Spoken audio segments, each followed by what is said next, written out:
Somebody took their point guard back. Somebody said, "Peace out, Womack. You little reign of terror, shorter than motherfucking leprechauns." Your negativity is not welcomed. Yeah, we don't need no Trey bashing. Yeah, we don't need none of that, Womack. He's a traitor. That's what he is. He's a traitor. Trey hater. Traitor. I Trey coined hater. that one. Trey hater. He's a traitor. He's a traitor. He's a traitor. Traitor. Welcome to Go Dirty Bastards. What the fuck episode are we on? Episode 70. 74. 74. Yeah. 74. From 25. That's fucking a lot of episodes, I tell you. Oh, yeah. Episode 74. Big Leo in the house with me. So was cracking. Nip at Gold Dirty Bastards. You can find my IG. That's the solo Nip Gold Dirty Bastards page. You could also find where's our banner at? I'm slipping. I ain't been running point in a minit. Let me put this out. And Womack was running point for the last 3 weeks, I believe. Yeah, and he was doing a good job. I was hoping for him to. He did good. Yeah, he's doing a good job. He was gone for a little bit. You know, works good for me because I'm lazy, so I'd rather him do it all. All right, there you go. You can catch our. You can find us on at Gold Dirty Bastards with a Z podcast on Instagram, and also on Twitter at Gold Bastards. And we post a lot of shit on there. Funny memes, sports related stuff, movie news, all kinds of stuff, hip hop. So if it's your first time tuning in, that's what we're about around here. We talk a little bit of everything, mainly sports, Bay Area focus, 49ers, Giants, Warriors. We talk a lot of boxing here and streaming, what we're watching, that kind of stuff. So definitely give a like, subscribe if you haven't already. And we're going to kick this shit off right now. Oh, hold on. We got a comment here. Hey, Womack, Trey area. So how you like him now? You see, Vet, he's not even on the show right now. He forgot to send you an invite last week. He was running point. I told him. He's like, oh, I didn't even know. So he's, he doesn't want the smoke. He doesn't want the smoke. He's been ducking. Let's get into that. Let's get into that right now. Let's get into last week. I'll create the banner. I'm lagging over here. I'll create the banner here. Let's go with Trey Lance's performance against Green Bay Packers because that's important, not only from a Bay or a 49er standpoint, but this is a big topic nationwide. All these talking heads on a national media platform are discussing Trey, dissecting Trey. I've said it on here many times. I don't get what the infatuation with Trey is, and I feel like they're just targeting him at this point. So many question marks. I don't recall a quarterback being like as scrutinized already as Trey's getting. People are saying he's not going to be successful. People on our own show, people here, people on Twitter. I see it on Facebook. A lot of it is just the Jimmy Garoppolo. A lot of them are faithful to Garoppolo, but it's like, are y'all 49er fans or are y'all Jimmy G fans? Because it seems like we got more Jimmy G fans than we got 49er fans, in my opinion. But anyway, we're not gonna go into the whole Jimmy thing. He's not even with us. Oh shit, we might because this asshole just joined us. This is the Jimmy G apologist. We didn't much Womack. We were just introducing the show and all that stuff. Told him I'm running point because you were kind of fucking up the last couple of weeks, and you had some Twitter controversy, so we kind of demoted it. I no Twitter controversy. What Twitter controversy are in? Nice shirt, Womack. Nice shirt. Boom, boom. Oh, Faithful Trey was supposed to join us tonight. You got some lavish gear on tonight. Huh? Okay. Shout out to lavish Trey, or the fake Faithful to the Trey was supposed to join us, but he couldn't make it. He was he got called in to run point guard last minute. We ran a little jokey joke on Womeezy yesterday. Had him very upset. Rattled his cage a little bit. Basically, he got into some shit on Twitter. And I created a fake. Added a fake member into the group chat, and it was all hilarious from there. And then I told him he was gonna play Call of Duty with us. That shit was pretty fucking hilarious. That's what we are. We're bastard assholes here. I mean, we do shit like that from time to time. I have been known to do a couple pranks here and there. Husband, how I like Cherry, and now I still don't like him. What the hell? I get hyped off of fucking training camp, like 2 good fucking camp days, and he threw 1 bomb. He did that shit last year and looked fucking trash in the regular season. So what the fuck? Okay, let's read his little I don't thing understand what's out. going on here. Or not. Okay. Yeah, no, possibly. Lance looked really poised. He looks ready to go. He dropped a bomb on Minnesota today at joint practice. Mm-hmm. Yeah, I heard 30-yarder. 3 50-yard TDs, if I'm not mistaken, or plus. I had 2 bombs, Danny Gray, and there was one to Ayuk, if I'm not mistaken. He threw one. Was a 30-yard completion to Debo. Also, he's been connecting with Trey. With Danny. What's his name? Danny Gray. Danny Gray. Yeah. The great Trey Gray. He got burned. Yeah, he burned Patrick Peterson. Yeah. So, but I mean, like Womack said, Patrick Peterson is way past his prime. Mm-hmm. But I'm more impressed with the pass. I mean, Jimmy doesn't like those kind of throws. Yeah. And he's wide open or not. I mean, he's still you can already see this was like Emmanuel Sanders. Right? This is Emmanuel Sanders right there. That's TD in the Super Bowl. But not going to bring. We're not going to go down that road. It's 7-on-7 you're talking about. It's not even a. But you see, these bombs are accurate though. That's the thing. That's but really. These are all scripted, impressive. organized practices. It's not really that impressive. Yeah, but Jimmy wasn't hitting those in practice though. That's the thing. Yeah, he was. He wasn't hitting those in practice. He was not hitting no 50-yard bombs in practice. Jimmy, come on. Yeah. He had like 40, 45, or 5. Oh my! If anybody out there's watching and wants to send in the film of Jimmy G hitting 50-yard passes, so you're saying Jimmy was doing this? If you're saying that Jimmy was doing this in practice, that means you can see that you can say that Trey Lance gonna have the same. Is gonna be even a little better or the same right now as Jimmy, right? I mean, and you wouldn't be complaining, right? If let's say Jimmy was doing these numbers right now in training camp. You would still be kind of like, just wait for the regular season, wait for week 1. Is that? Yeah, I mean, but he has already taken 2 championships in the Super Bowl, though. Like fucking Trey ain't even. So, but if you say that Jimmy G was doing this at last year's or 2 years ago's training camp, and we went to the Super Bowl, Jimmy has never bombed. I mean, we went to the NFC championship maybe game. Maybe why are you 30-yard passes? Why are you hating on Trey? We all know maybe 30-yard passes. Fucking Jimmy don't throw it all over the yard. Okay, we already know that. So then why are you mad? Jimmy also didn't have pocket presence at Lynch. Man, I talked about this pocket presence too. I've been big on that. The game, it was against backups. And the stars weren't even in there. This is all. But he stepped up on that one little run and did that slide. That's what you want to see. Yeah, at least. Yeah, rather than him trying to fucking take on linemen and get fucked up like he did last time. But he was stepping up in the pocket. Like you already didn't really see that with Jimmy. He was really rattled, especially after the injury. He had good pocket movement. Yeah, he didn't. Before he got hurt. I agree. Before he got hurt. See, y'all just focus on. See, what it is y'all had this so much clout with hating on Jimmy, which is fine. I'm not saying like he wasn't fucking up here and there. I wasn't saying he's fucking up here and there. I'm not saying he was a fucking perfect, but he did have fucking good pocket movement. He did fucking slide, move up, move down, slide, avoid. I was not impressed with Jimmy's pocket movement ever. We've had the group chat. I called this out many times. Yeah, but you're looking at. He did before. He gets scared and he turns and he runs into the lineman. He doesn't know how to step up into the pocket very much. It got worse. It got bad. It got worse after he came back from his Jimmy did this. Y'all just focus on him not fucking throwing it all over the yard and stuff. But he didn't do that. If you look at games and shit, if you really look Jimmy was never good at stepping up in the pocket. Jimmy had pressure in his face. He would sidestep shit. He would move up. He would do all that shit. Y'all are just too focused on. All right, let's not get sidetracked with this again. Let's focus. Yeah, I'm not trying to have a 3-hour. Let's focus on the main thing from Green Bay, the Green Bay game. Okay, so let me ask you.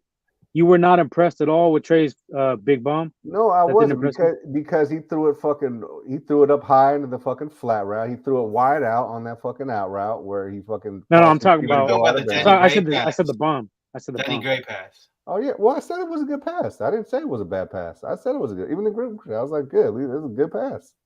Yeah, it was a good pass. So you're mad. But it was against backups nonetheless. Okay, like, all right. Against backups nonetheless, but Jimmy don't hit that though against backups.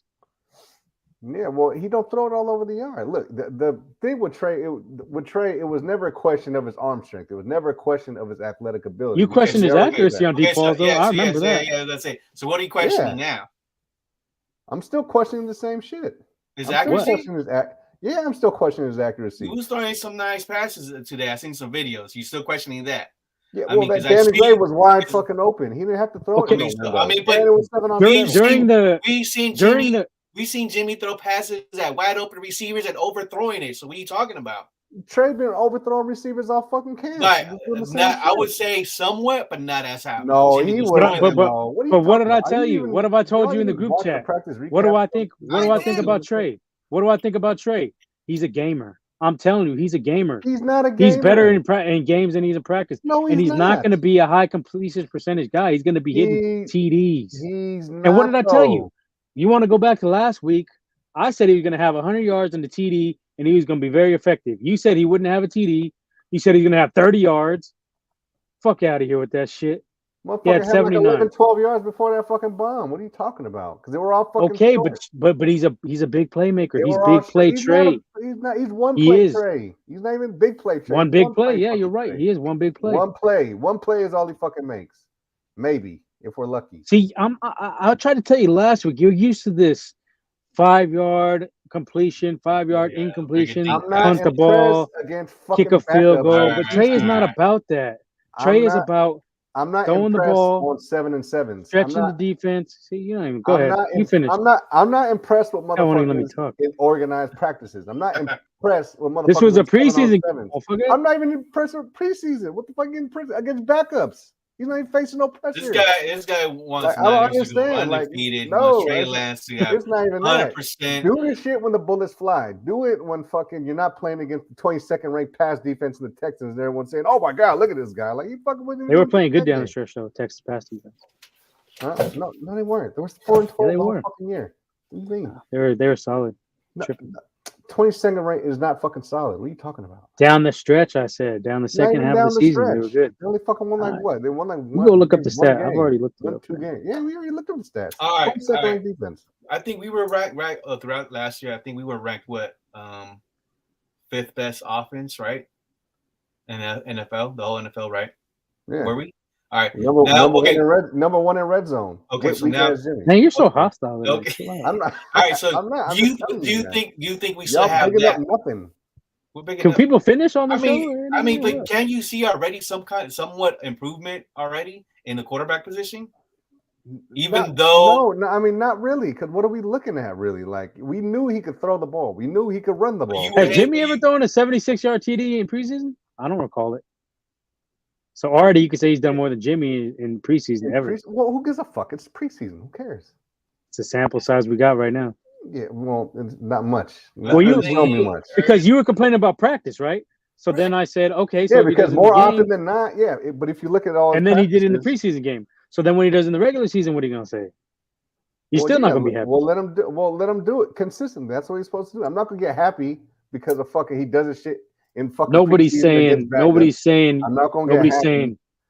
But that's what I'm saying. I'm not gonna get happy in fucking 7-on-7s in a joint practice against fucking scripted or fucking organized fucking. A 76-yard TD in 10 plays is impressive, regardless of what you say. Okay, but all right, let's say he was having. All right, let's say he had a bad game in Green Bay, a bad game. Let's say, this bad scrimmage. You would be saying he's trash, right? I'm still saying he's trash, regardless of what he's doing. I'm still saying he's trash. Yes, I am. I'm sticking to it until I see something different. I'm sticking to this shit because of what the fuck I've seen in this regular season games and even his practices so far. The first 2 games he ever played. Yes. Those 2 games? Yeah, those games. Josh Allen, who was supposedly his MVP now. What was his? We looked. Remember? We went in group chat and we looked. Josh Allen had 10 TDs, 12 interceptions his first season, right? As a starting quarterback, right? Right or wrong? The fucking whole world. Right or wrong? Josh Allen and Trey Lance. Right or wrong? Answer my question. Yeah, but that's Josh Allen. Who gives a fuck? Why do you everyone think Trey Lance is going to be Josh Allen? Candidate. This is the new. Him and Mahomes are the new shit. You know what I mean? Those are the guys everybody's kind of being. But Mahomes has been doing way better shit than fucking him in practice. He's been doing better shit than Mahomes. Mahomes is better doing better shit. Mahomes was throwing like what in one practice? But he was doing things in practice. All right. That they would say, what are they saying about Trey? Oh yeah, well I see improvement, and it doesn't matter. He has us. No matter what happens, we're gonna back him up. That's not fucking saying much. What the fuck is that saying? He's just like, damn. Like, you hate Trey. Trey's fucking weak. What do you want me to do about it? Goddamn. I'm glad we got all these receipts. Please. They're all on here for you guys to go. I can't wait till the end of the season to play this shit. Yeah. We'll make a little mixtape out of this. We're going to do it. I hope so. I hope I'm dead ass wrong. Because if I'm wrong, that means we're fucking doing something. But I don't think I will. But the hate it comes from nowhere. That's what I'm trying to get to the bottom hate of. Comes what is from the hate? shit that I've seen in college and the shit that I've seen thus far. But he had NFL. like 58 touchdowns and no interceptions. Like, what hate? Or one interception? Fucking who? And he's mad that he was playing teams that were like city. Jerry Rice went to Mississippi Valley State. Do you hate on fucking Jerry Rice? That he doesn't have playing distinguished college career. That's what it is. Jerry Rice went to Mississippi Valley State. Okay, but fucking playing receiver and quarterback is two different. Who do they play? Things. Did they play world beaters? Playing receivers and quarterback. Did he come in stun? Is he the GOAT? Playing a receiver and quarterback are two different things. I don't want to answer a question tonight. They're two different things. You can't compare them. Fucking two different things. You could be from a little school and fucking have fucking high impact. What the fuck little school quarterbacks do you know that have fucking really won and done shit in the NFL level? Who? McNair. I already told you McNair was getting kind of hype. MVP, league MVP. Okay, but league MVP. You wouldn't say league MVP is a president? Did he win a Super Bowl? He's been in the league 12 years. He came damn close. Before he died, RIP. 4 inches away from a fucking Super Bowl. He's been in the league 12 years before he fucking died. He went to one Super Bowl appearance. Okay, that was impressive. With Jeff Fisher at that, let's get that straight too. They didn't win though. That's Dyson's fault for not breaking that tackle. That was a perfect pass. Dyson's fault. It was a good pass, but I mean, it's just, Dyson got stuck by that little fuck. Dyson should chuck that dude. Okay, how come he didn't go back? He's so fucking good. He went to MVP after that. You're saying McNair's not a good quarterback. Are you saying McNair's not a good quarterback? Let's get that clear. He was all right, but McNair was not a good quarterback? But he didn't win. That's what I'm talking about. Was McNair a good quarterback? Answer the question, bud. Quarterbacks aren't successful in winning fucking Steve McNair was not a successful quarterback? No, he wasn't. Was Dan Marino a successful quarterback? No, because he only went to one Super Bowl. So he went to Pittsburgh. Lost. He's trash. All right. He ain't fucking trash. Is Aaron Rodgers a successful quarterback? Anybody who wins league MVP is a good quarterback. He went to Cal. Look at who you're talking about. You're talking about a quarterback who went to Pittsburgh, who was fucking Division I, fucking played against top-notch competition. Any quarterback who wins league MVP is a good to great quarterback. But I'm saying the fucking quarterbacks who have played in fucking small schools normally don't fucking do shit, and they don't fucking win. Terry Bradshaw got 4 Super Bowls, I believe. He went to a small school. Terry Bradshaw won 4, if I'm not mistaken. Yeah, he won 4. Now, is that he went to a small school? Now, would you say it's because of him or it's because of defense? But either way, okay, we'll say that. Okay, we could say that with Jimmy. We can say that. All right, we can say that one. Okay, that was what he was. We talking about 40 years. Okay, and Vet said Big Ben. Good point. Okay. Big Ben went to a small high school, small college. Okay, so we got 2. Let's just say we'll take to Bowling Green. We'll take 3. No, he went to Miami, Ohio. But Miami, Ohio, they had probably better competition than fucking the Bisons. I don't know about that. Yeah. Miami, Ohio played nobodies. We could look that shit up. So the fucking Bisons. But okay, you got Romo. 2. Okay, Romo was a good quarterback. I wouldn't say great, but he was good. Yeah, okay, exactly. You wouldn't say great. What the fuck did he do? Didn't North Dakota Come on, State he's on the Cowboys. Michigan one year? Didn't North Dakota State beat Michigan one year? Or was that another small school? Who? It was like a small school that beat Michigan one year, a couple years ago. Yeah, like that was Appalachian State. Okay. Yeah. Okay. But I don't see where you're going with this. What I'm going so basically, this is to be like a 2 quarterbacks. You named 2 quarterbacks in fucking 40 fucking years. Basically, he's basing on it just his college, where his career. Okay. That's all. All right, you named 2 small school quarterbacks in 40 fucking years who. I named 3. It just shows you how hard it is to win the Super Bowl. Who else won? McNair. McNair didn't win. Go ahead. Next. We're not going off Super Bowl. We're talking about good quarterbacks. That's what I'm talking about. I am talking about that. I'm talking about fucking successful, fucking like winning and shit. Who like? What we talking about here? That's what I'm talking about. That's my point. Yeah, I mean, you're small school quarterbacks don't do shit really. You've named 2. Okay, Big Ben. We got Big Ben from Vet. Good. That's 1. You got Bradshaw. Okay, 2. In the whole 40, almost 50 fucking years, 2 fucking small school quarterbacks in 50 years. What are we talking about here? What the fuck is your point? That my point is small school quarterbacks don't really fucking do shit. You could take 2 fucking quarterbacks in 50 fucking years. It's like you saying last year, the host of the Super Bowl never wins a Super Bowl. They never did. Well, exactly. And they get 2 years in a row. Yeah, 2 years in a row. So I mean, I don't know. Shit like that happen. Okay. Well, okay. Then how long has the Super Bowl's been? 53, 54. Okay. And once again, 2 fucking in 53 years, 2 fucking. Okay. All right. Well, you never. 2 teams. All right. Before then, ain't no fucking. And look, before then, I ain't got shit to say now. I ain't got shit to say now. See. Well, I'm still. All right, hold up. Let me pull up a list here so we can shut this guy up. Like who went? We got Ken Anderson. He went to the Super Bowl. Terry Bradshaw won. Ken Anderson, did he fucking win? No, he didn't win. Dante Culpepper didn't go to the Super Bowl, but he was a pretty good quarterback. Okay, he didn't go to the Super Bowl. Okay, go ahead. Keep going. Steve DeBerg, Jake Delhomme. Yeah. Fitzpatrick. Okay. Flacco won a Super Bowl. Delaware. Okay. 3 in 40, 50 years. Okay, 3. Rich Gannon, Delaware as well. Mm-hmm. Went to Super Bowl. Okay.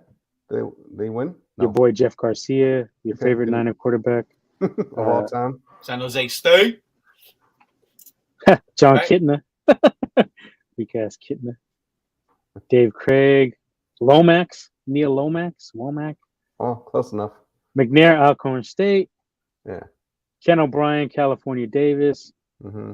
Damn. Come on. Pennington Marshall. Roethlisberger, Miami of Ohio. Mm-hmm. Tony Romo, Eastern Illinois. Jimmy G's from a small school, matter of fact. Yeah, He's from Eastern Illinois as well. Point taken. But you want Jimmy the quarterback. So what is it? I don't want Jimmy the quarterback this year. I said Jimmy. But you were content with Jimmy at quarterback, right? For last year, I was. School. There goes your whole argument. Game, for last set, year, match, I was. Suitcase filled with clothes. That wasn't my whole argument. That was my argument last year because you guys talk about, start Trey. I'm like, no, don't start Trey. Let Jimmy go because Jimmy can fucking get us. But you didn't have any problem with Jimmy G being the starting quarterback when he was from a small school, right? Yeah, because he went to the Super Bowl and we still had him on the fucking team. We were gonna replace him. No. You were content with him coming in and getting traded for it and being the starting quarterback, even though he only played 3 games. Okay, did we give up 3 first-round picks? Games. Did we give up 3 first-round picks and move to number 3 to get Jimmy? We ain't talking about value. We're talking about comfort. Well, that's part of it, though. You picked this part of it, though. But you picked this point, small schoall quarterbacks. That was your whole thing, right? Yeah, exactly. That's your whole reason for hating Trey. So what is it? That's not my whole reason for hating Trey. I gave you how many more times I gotta tell you the fucking reasons I don't hate him. Trey. I just hate him. Don't you understand? I hate him. He's fucking not accurate. He ain't fucking play no fucking body. The motherfucker Carlos says, thanks, Jimmy, but let's go, Trey. He didn't have no. This guy can't let go. He's like a Taylor Swift. No, I'm telling you, he didn't have no competition. Gonna have he wasn't challenged. Fuck going to a small school and doing it. He wasn't challenged on the field. All his completions were all fucking wide open fucking receivers. He never had to fit in no tight windows. He never had to fucking he was never really challenged on the field. Well, Womack is good. He wanted to make his own show, so he's got it right now. He just won't let anybody else talk. That's what I'm saying. I'm gonna have my own show. This is the Womack show. You guys are answering. It's not the Gold Dirty Bastard show. This is the Womack show. Should be. You guys are over here interrogating me, so I gotta fucking tell you what it is. Because we want to get down exactly why. Okay, now we get it now. Now, Womack, from a small school. He's just from a small school. Up, right? Small school, no competition. You don't fucked up. Not fucking accurate. The accuracy's looking better though. His accuracy's looking better. No, it's not. Okay, you're still not. Okay, it's really not looking better. All right. It's not. It's really not. Maybe. I mean, I agree. Because even in the joint practices, he was thrown behind receivers and shit. You just saw the bomb because that was the biggest thing. But no, I mean, he was thrown in the game. Receivers. I agree. He didn't have the best passes, but they were still complete. So you can't really complain about those because Jimmy had a lot of those that weren't even completed. But he had a lot of them that were. So you gotta hold. See, you hold Trey to a standard you never held Jimmy to, and that's what gets me. Yeah, no, it's quite the opposite actually. Y'all hold. Y'all let Trey slide with the bullshit y'all didn't let Jimmy slide with. Trey is a first-year starter, blood. Like, what the hell? Yeah, you got to. I already told you Josh Allen had 10 picks. But if you guys are saying TDs and 12 picks. But if you guys are saying automatically he's a fucking upgrade, then all right, then he should be doing shit way better. I said a slight upgrade. Did I ever say? I just said we all just saying We said a slight, already some improvements, already better than Jimmy. I'm not saying he's. I never said Trey gonna be MVP this season. You never heard those words come out of my mouth. I said he's going to be a small upgrade, an upgrade over Jimmy, and he's going to open up the offense. That's my main. Where did I say he's going to be an all-star? That I've been arguing with. This is the shit that I was talking about with people I've been arguing with, not just you, but other motherfuckers. Yeah, we mentioned Flacco. Where did Flacco go? Delaware. Oh, Delaware. But I'm saying, but that wasn't it. It was like I said, he had accuracy issues. He was always overthrown motherfuckers. In Bison Town. Lance is upgrade over Jimmy G. Period. Yep. See, there you go. So if he's an automatic upgrade, and you're saving like $20 million a year, not having that's fine. I never said keep Jimmy this year. I said we've been get rid of him. Like what? You didn't even want Jimmy. You didn't want us to draft a quarterback last year. Remember that? We have to check the archives. Yeah, I said I wouldn't. When Nostradamus said, "Trade with the Dolphins, brother." He did. He did say that. He did say it. But yeah, I said I wouldn't trade up to 3. I said I wouldn't trade up 3, and we trade up 3. Gave up 3 first-round picks. I said I would. And some change to fucking trade up to fucking 3. And then I was like, all right, well, let's get Justin Fields or someone like that because I thought he was the fucking most ready. No, you were on. No. Don't try to do that revisionist history. You were on Zach Wilson, buddy. Justin Fields. I was on Zach Wilson. I was on Zach Wilson. And his mom. Yeah, you didn't say that right now. You said and his mom Fields. too. For sure. And his mom too. And his mom too. For sure. Yeah, I would have got Zach Wilson, but he was gone. We already knew those were the 2 first picks, though. We already knew he was going to be the top 2. We already knew him and Lawrence were going to go 1 and 2. And now, even now, you're saying you said you would rather have Mac Jones. I can't believe you said you rather have Mac Jones. I would rather have Mac Jones over Trey. Yeah, I would rather have Mac Jones over Trey. I said Fields over Mac, Mac over Lance. That's what I said. Fields over Mac. I mean, Fields is going to be hard to judge, honestly, because he went to a train wreck of a squad. We're not going to probably know about Fields until he gets traded somewhere. Somewhere he can actually shine. But he could be. He might get his career ruined, honestly. Yeah, exactly. He could be too far gone at that point. So it's. And I'll take L on that if he does, because I said he was going to be better than Trey initially. Yeah, but but like you said, he can get that. That situation was all the way fucked up that he went into. Like you ain't had no O-line. But it's hard to differentiate too. Like, was it the team that fucked him up, or was it just a bust? It's hard to make that distinguish that out. Yeah. So it could be like, we'll see. But another egg type shit. That's what I'm saying. So let's say he burns out with the Bears, a very big possibility because they don't know what the fuck they're doing, and then he goes somewhere like, let's say, New England or something.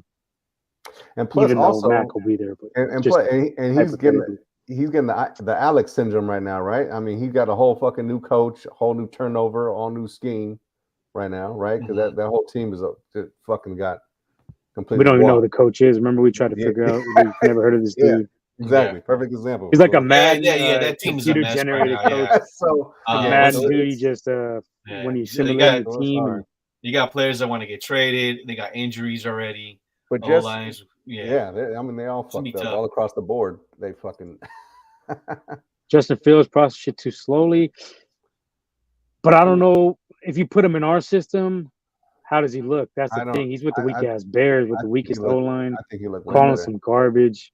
And I tell you what, though, see, this is what that fucking game against the Steelers, the motherfucker almost single-handedly came back and beat them motherfuckers. Yeah, I remember that game. The Steelers, yeah.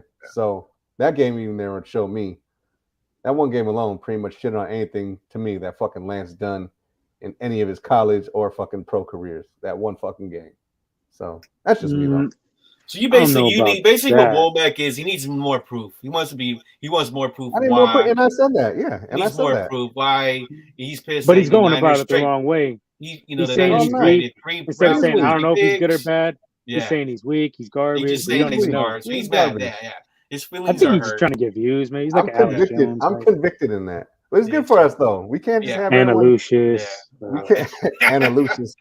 We can't have fairies and rainbows and unicorns all the fucking time, okay? There's got to be a little bit of fucking shit going on. I mean, I ain't no coach, I ain't no GM, I ain't, but I see he's already somewhat an upgrade over Jimmy. Just a bit. Not much. I'm not saying a lot. And I know that this season is going to be a roller coaster. There's going to be games that's going to look good. There's going to be games that's going to look awful. There's going to be games that, we're going to be scratching our heads and we're like, oh shit, that's our future.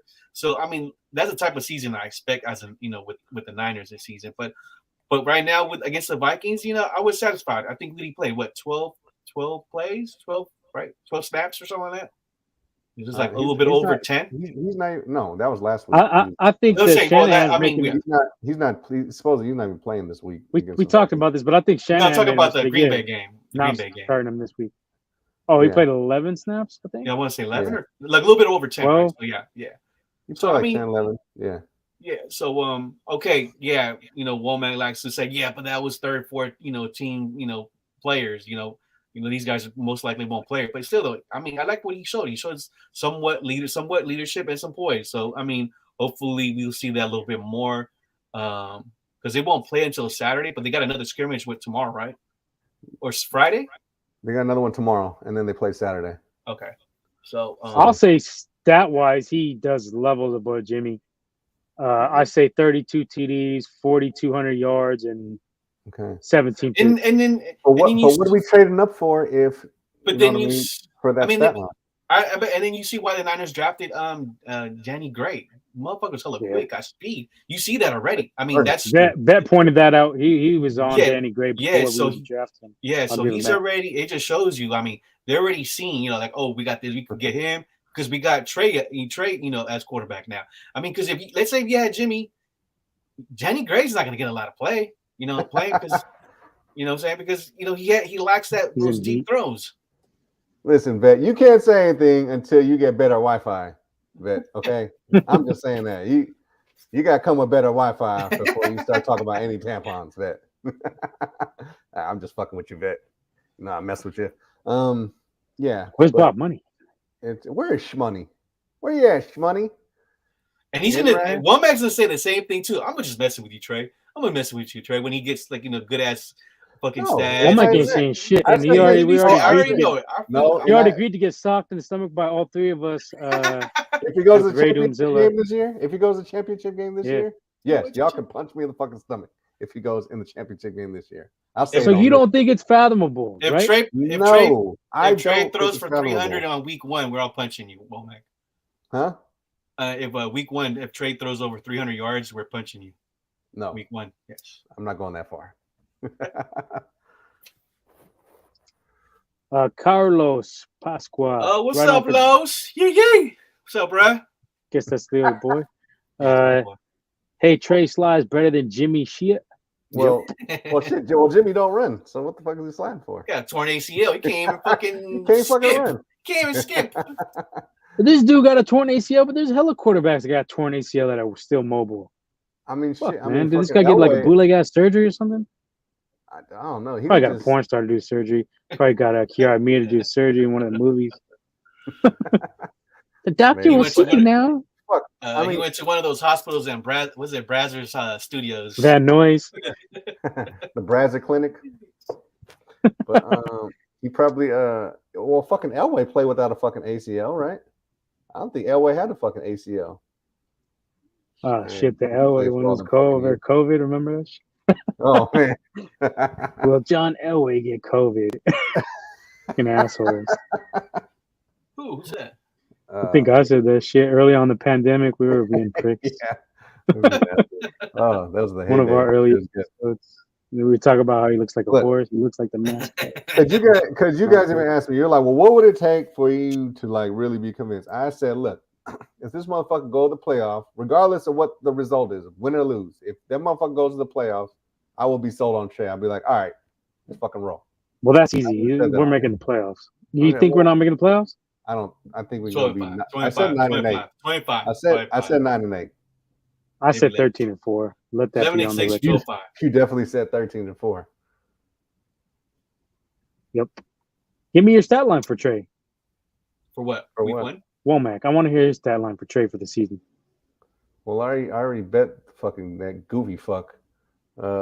He forced me into a fucking bet. I didn't want to bet. I was like, no, I don't bet. But I give you 100. You can't get forced into a bet. Come on. Yeah. Getting punked on into a bet. What do you call you, chicken? Well, no, yeah. You want fucking back to the future on you? You're gonna bet me, chicken. No, but I said no, but come I told on, McFly. I was like, you ain't gotta pay me nothing, but you gotta go on your Twitter and say Trey Lance is fucking trash. Who are you talking about? That sounds like a weak ass bet to me. The dude that we were talking about. I'm not gonna. Oh my god. You guys need to come up with some better bets. Go on Twitter and say, I don't like you, Trey Lance. That's how confident I am. That's how confident I am in this fucking shit. Hey, Trey. Put a bet some wings or something. So I told him. Hey, Trey, I don't like you. So I told him I didn't give any yards specific. I don't like. But I said, look, I said regardless of what Trey does, he's gonna have 10 less picks and interceptions. So I gave him 23 and 13. I don't want that. I want fucking actual stats because I said 23 and 13. Thomas. 23 and 13. 23 you and think 13. Trey will throw 23 TDs? I do. Can we get some action on this? I'll say you probably got like 30, over 30. I don't want to be fucking accused of bullying into bets and shit. He's gonna go on Twitter and say, Trey Lance got cooties. He does. Can't wait to punch Womack the wolf in the gut. Wolf now, if he don't, I get to punch you guys in the fucking gut, right? No, he didn't agree to that shit. You're the one talking that. Yeah, I bet not. Okay. All right. Well, I stand by it. Go ahead. All right, so back to his performance in this Green Bay game. This is the only sample size we have to go with right now. Would you say it was a good performance? Does it hold up to the Womack critique? Give it a grade? What would you give it a grade? Because he was 4 or 5, so his completion percentage is high. We know that's your main goal. High completion percentage. But but then again. So what's your grade? Just what's your grade? All right, give him a B. All right. I'll say an A. I'll say a B plus. Sure you would. A for Trey. I'll give I called it right. Did I call? I could have swore I said he's gonna pass along CD too. Yeah, I said like 1 series, maybe 2 series. Yeah. You got neither one. You guys said. Well, he was going to get pulled after that 1 series. So the fact that that bomb even came in there is, you better throw something. I was close. We're playing Price. Shit. If we're playing prices right, I definitely. He was 2 or 3 for 11 yards before that fucking before that. All right, and that was his first deep pass, and it was a bomb. It was TD, 76 yards. So. Yeah. But then again, Sudfeld's first pass was a bomb too against the same defense. So what are we really talking about? We're not talking about shit because Sudfeld ain't the starting quarterback controversy. So. Okay, but if you got if you got the backup quarterback that bombed on his first fucking play against the same defense, what does that say? That was not even as good of a throw, honestly. And he's way more wide open. You talk about wide open. I would say Purdy had a good, nice preseason, but he was playing against 4 or 5. He was playing against a super scrub. Yeah, so I mean, and he looked pretty good. That's what you get for that was a super scrub ass pick though. So, Mr. Irrelevant, fuck. So, how much is Trey gonna play week 3? Since we know he's not playing week 2 of preseason, which I don't fucking agree with. I don't agree with it either. I think he needs a. He needs more reps. Yes, that's what we all agree. Okay, we all agree. He still needs more reps. Yes. Yeah, for sure. I think he needs playing all of them. But I think. Well, what do you guys think Shanahan's rationale behind this shit is? He's fucking. It doesn't make any sense to me. Because of the scrimmage today, and then for tomorrow. Okay, but how many times the quarterbacks face the scrimmage team and then play them in the where does this come into play? Where does this? You're already down 1 preseason game, so. I mean, I guess they're just really confident. I hope it works out because I think he's going to be good. Injuries, maybe, because if they want to, since you're playing scrimmage, you can play in the series though. Like, come on. And you're asking about a coach who didn't attempt to give Debo the ball in the 4th quarter in this last year's championship game. I seen that fucking stat. I was like, what the fuck? Or Kittle didn't touch the ball in the 4th. That was Jimmy too, though. We're not going to go there. But you can make more of an effort to get some of them fucking players the ball. He's a schemer opener, right? It was a questionable 4th quarter from Jimmy and Kyle for sure. Mm-hmm. Opening up old fucking Ram wounds. Oh my god! Gave these guys hella shit to talk for the next fucking year or 2. Yeah, but bottom line is you don't know what kind of goofy shit fucking Shanahan's rationale is.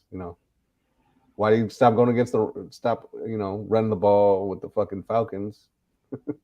Leo, let me get your stat line. What do you think for Trey for the season? What are his stats looking like? I say 6 rushing TDs too. Maybe overall 30 to 35 touchdowns. You could throw also including rushing touchdowns. Maybe 15 to 17 interceptions. Maybe a high 39, like right under 40. Nah, he's hitting 42 at least. So I would say he's going to be on that borderline. Like 17 games now too, y'all. I mean, and the reason is because you don't think he can get 250 a game, man. You're shaking your head like a little fuckhead over there. No, I'm not fucking. I don't think he can get 250 a game. You see, you love to do this, but you don't ever want to put no money on it. That's what pisses me off. I mean, what am I putting money on anything? I know we're gonna run heavy still, but there's gonna be plays that there's gonna be schemes and plays that you're gonna be seeing that we haven't seen. Because I mean, I would say there's plays that Kyle couldn't do with Jimmy, and I know he's at least gonna try with Trey. So there's gonna be games that you might see him like maybe go over, maybe just go over a little bit 200 yards, and there might be games that he might almost hit 400 yards. I mean, depending also who we're playing. I say hit 300 at least 6 times during the year at least. Oh shit! So, and I think our defense is going to create takeaways too. So, I'm getting hyped. I mean, especially with Womack. I mean, not this Womack, but the other Womack. You saw him, the real shine. Womack, Sam Womack. Yeah. So, even the other dude that got the pick too, that we were talking about, like, damn, who's this guy? I forgot his name. The linebacker, I believe, that got picked. Well, I don't think that's. But still, though, I mean, if you've seen these guys are already playing this good, and even guys that might make the practice squad, and I mean, it just shows you that defense is on. It's going to be a top tier defense. For sure. Yeah, we've talked about it. Improvements on defense, and we'll see how much that difference Travarius Ward makes. Maybe big a difference. Probably all we needed, because essentially we got the same people on defense, right? Mm-hmm. Essentially, it's the same defense. Added Travarius Ward, so hopefully he could be, because we know none of the other. I mean, we never generated turnovers. We never generated interceptions. We had a few forced fumbles that we did, but as far as like ball hawk wise and turnovers and shit. Besides Jimmy Ward being fucking, if we played the fucking Rams 17 times a fucking year, then Jimmy Ward would be the fucking best defensive back in the fucking league. But unfortunately, that's not the case. So the vet says, I think our third preseason game will be our dress rehearsal, so we should see plenty of Trey. That's probably what it is. Yeah, anyway. But do you think? I know that, but I don't know. I just don't see the point of not at least playing in one series. You play the first fucking half. No, I'm talking about Texans, this week. Right? The Texans, this week, right? I don't see the point of not starting him for. I mean, at least playing him one series. Yeah. I mean, whatever. It's a minor gripe. I think we're playing the Texans, right? Maybe even a quarter. I'd play him like a quarter. I'd say half the game. No, not this week. No, I'm talking about the third game. Oh yeah, third game. Yeah, first half for sure. Yeah. I mean, I'm already thinking ahead too. Like, I know against week 1 play the Bears, and I think we're already favored by 6.5. I would be surprised. Take the Niners. I mean, by 14 or something, like 2 touchdowns for sure. I say the betting man that I'm not, I would take the Niners. Just because we should look at that too. We should look. Let me just take a look real quick. Let's look at our first 4 games. That team's in disarray. And didn't Justin Fields is look, I like that motherfucker, but he's I mean, that's one dude, like he's having accuracy. He has some accuracy issues right now. I've seen some videos. He's overthrowing it, underthrowing it. I mean, same thing Trey doing. Some shit. Nah, Fields missed one that was terrible. I seen that. But he's got, but it's a different scheme though. It's a different offense. Like, and they don't got no weapons for this guy. None. And that's, I was just gonna say that. So he came out. I think he said, "Fucking none of the receivers that I'm playing with would even start at." That was fake, bro. That's fake, bro. That was. Yeah. Was that fake? Okay. Yeah, check his sources. Yeah, you're be getting all those sources from like Ballsack Sports, but that's Ballsack Sports. Was that who that was? Yeah, that's what it was. I don't know. I seen it. I was like, oh shit. But that didn't make no sense. I was like, damn. I was like, second year motherfucker saying that shit about the secrets. That was fake. All right, so let me just look at our first 4 games. Bears, Seahawks, Niners. Whatever Broncos, you're smoking, vet. I want a lot of that shit. And then Rams. So out of those 4 games, we beat Seattle right at home. We beat let's say I say we're at least 2-2. 2-2 at the very least. But I'd say who we play? I'd say 4-0. I say we go 4-0 in that. It's first it's the Bears, then we got the Seahawks. We win. Then we got the Broncos, and then we got the Rams. We should win that one. Rams. I say we go 4-0. 3-1. I don't think we can shake Russell Wilson. We ain't shaking Russell anytime soon. 3-1. I say 4-0. You don't think we beat Russell? Russell fell off after the end of last season, though. Yeah, but he fell off beating us, though. So I don't know, man. We got a better defense. And our defense still struggles against fucking mobile QBs. Still. But we got Drake Jackson booking in Bosa now, so hopefully that can get. That could be. That was a nice play. That was a nice play. That could be another X factor for sure. Stopped on the dime, got in the face of Jordan Love, batted the ball down. Didn't go for the shake. His leg up. Yeah. Yeah. So that was another X factor too. Yeah. We highlighted him in the last week's who we're picking, who we want to see play. For sure. And then after that, should we just go through the whole schedule? Let's just save the rest for we'll do a special. I'm not gonna go through the whole. Yeah, let's do that. Save it for the. Any other players that we were This guy said 39 touchdowns. Vet, what the fuck you smoking? 5 rushing. 3,800 bet? I think that's low. I say 42. Do the averaging out. Is it I don't think he'll crack 4,000. I'll say 38, 39. Right under. Nah, he cracks 4,000. That's only 250 yards a game. Y'all don't think he can throw him for 250 yards a game? No. I mean, we do play an extra game now, so yeah, that's what I'm saying. Maybe 17 times 250, 4,250.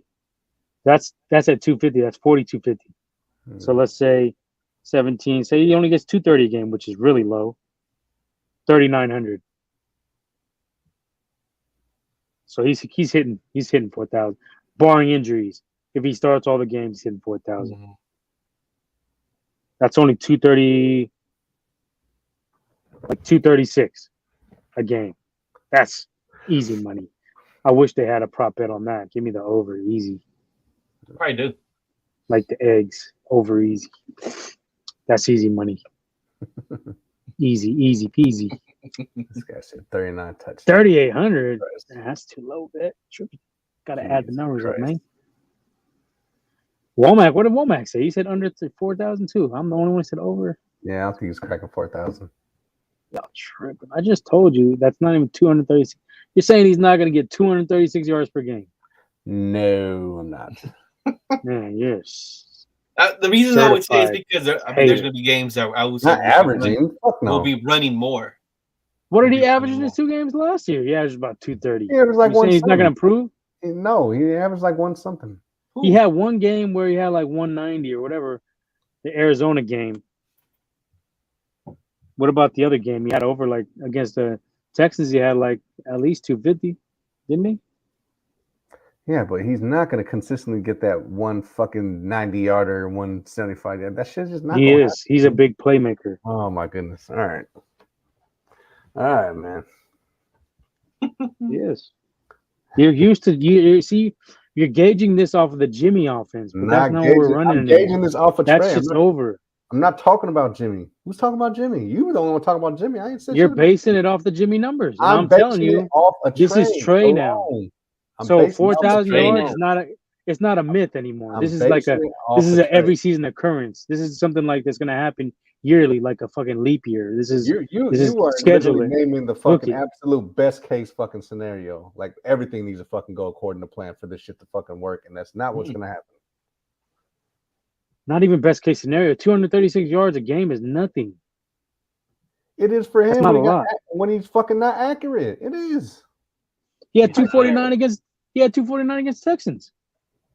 192 against the Cardinals. His first game on the road. Okay, we throw that one out. That's his first game as a quarterback. Not too many would have stellar performances in their first game as a rookie, starting on a short week notice. They didn't even know he was going to get started until later in the week. So we'll throw that one out, right? Can you agree on that? The what? That we're throwing out that first game with the Cardinals? You could if you want. That 192? You could if you want, but that's not.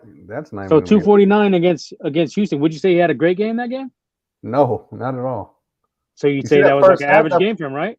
That first half was fucking horrendous. Okay, no. So that's even the first half against Arizona was fucking horrendous. And that's my point. He had 249. The fucking trend. Can I finish talking? God damn. No, you can't. He had 249 yards in that Houston Texas game, and you just said that wasn't a good game for him. It wasn't. Right?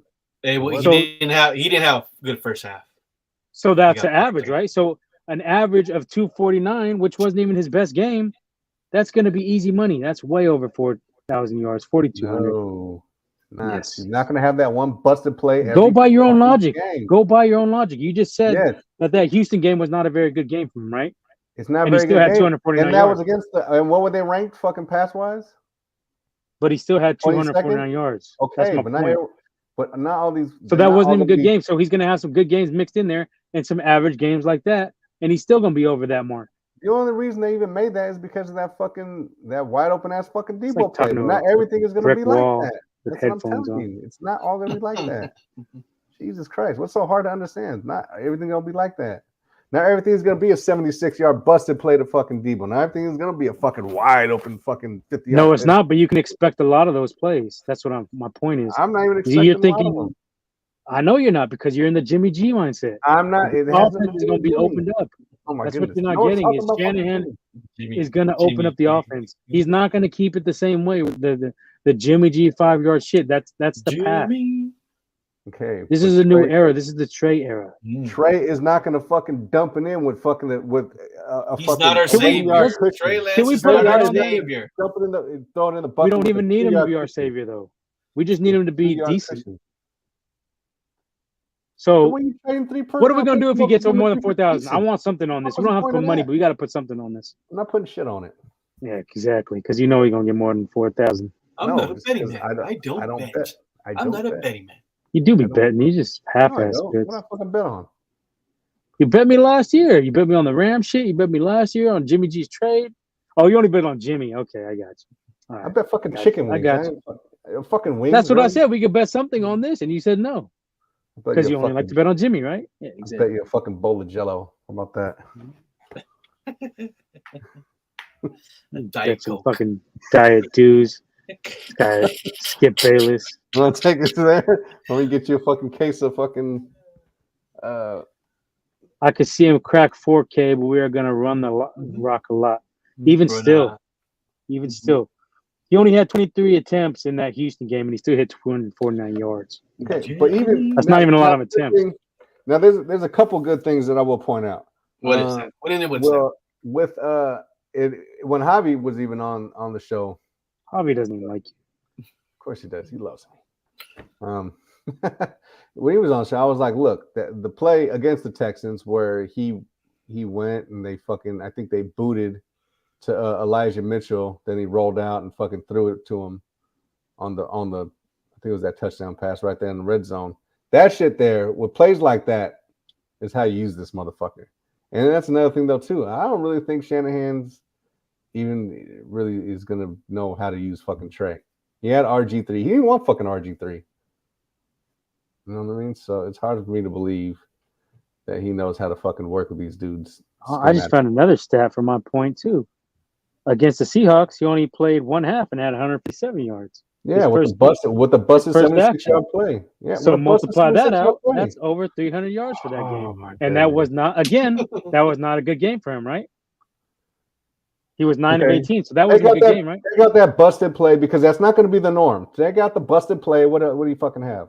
Minus 76 yards. See, you're not thinking that Trey is going to, when you mess up against Trey, he's going to make you pay for these busted defenses. Jimmy never made anybody pay. You sound like a groupie already. Jimmy never made anybody pay. They could run whatever fucking defense they wanted. They could leave guys uncovered. Jimmy would miss them. Trey's going to make you pay. Oh, my goodness. No, he's not. Okay, so again, in that Seattle game, that limited half. Take away that busted play. Take away that busted play. Because now all plays are going to be like that. Just take it away. Just take it away. Why are we taking that away? Because that's not a fucking norm. That's an outlier fucking play. That shit doesn't fucking happen on average. It happens with Trey. That's what I'm telling you.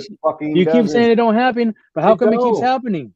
How come he keeps burning these defenses on deep passes? Did it happen against Arizona? No. That was his first game on a short week notice. Yeah, but that fucking play didn't happen though, did it?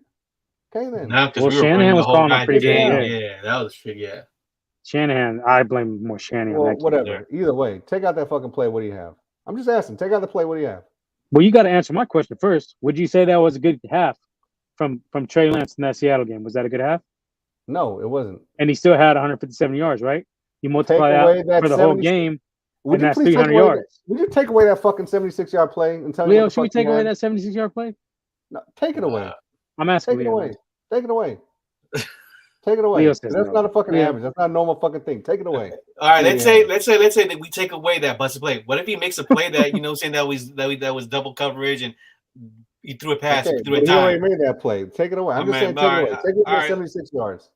Take it away. What's the difference if he was? Because that's not a normal fucking thing. You guys are thinking that he's gonna do. So there's never. All right, so I'm gonna tell you that. I answer these. So there's never no busted plays in NFL.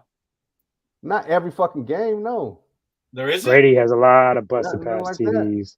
You must. I mean, you must. I got to give you the link for the Red Zone channel because I see busted plays every fucking Sunday, at least twice. Busted coverage. Busted coverage. Does it and that's my point. Jimmy never took advantage of busted coverage. It happens for every fucking team, though. Every fucking game. There's someone just running. Nobody said every fucking game, but that's what you're basing all this shit on. That's what I'm telling you. No, I'm telling you that you're already seeing it happen, and you're like, oh, it's not going to happen, but it happens. Usually, it doesn't happen every game. I'm gonna tell you this though. I'm saying. It don't happen every usually game. When there's a busted play, is because you're taking a risk, right? Yeah, or the communication. Right, you're taking a risk, right? You're taking a risk. You just said yes. Now you're saying no. So what is it? No, it's not you taking a risk. The communication error is on the back end. But you're taking a risk, though. Usually it's a. But Trey is taking them shots. What Leo's trying to say. Yeah, right. It's a high risk. You're not taking a risk if he's fucking wide open down the sideline and nobody's there. But Jimmy don't make those though. That's the point you're not understanding. Exactly.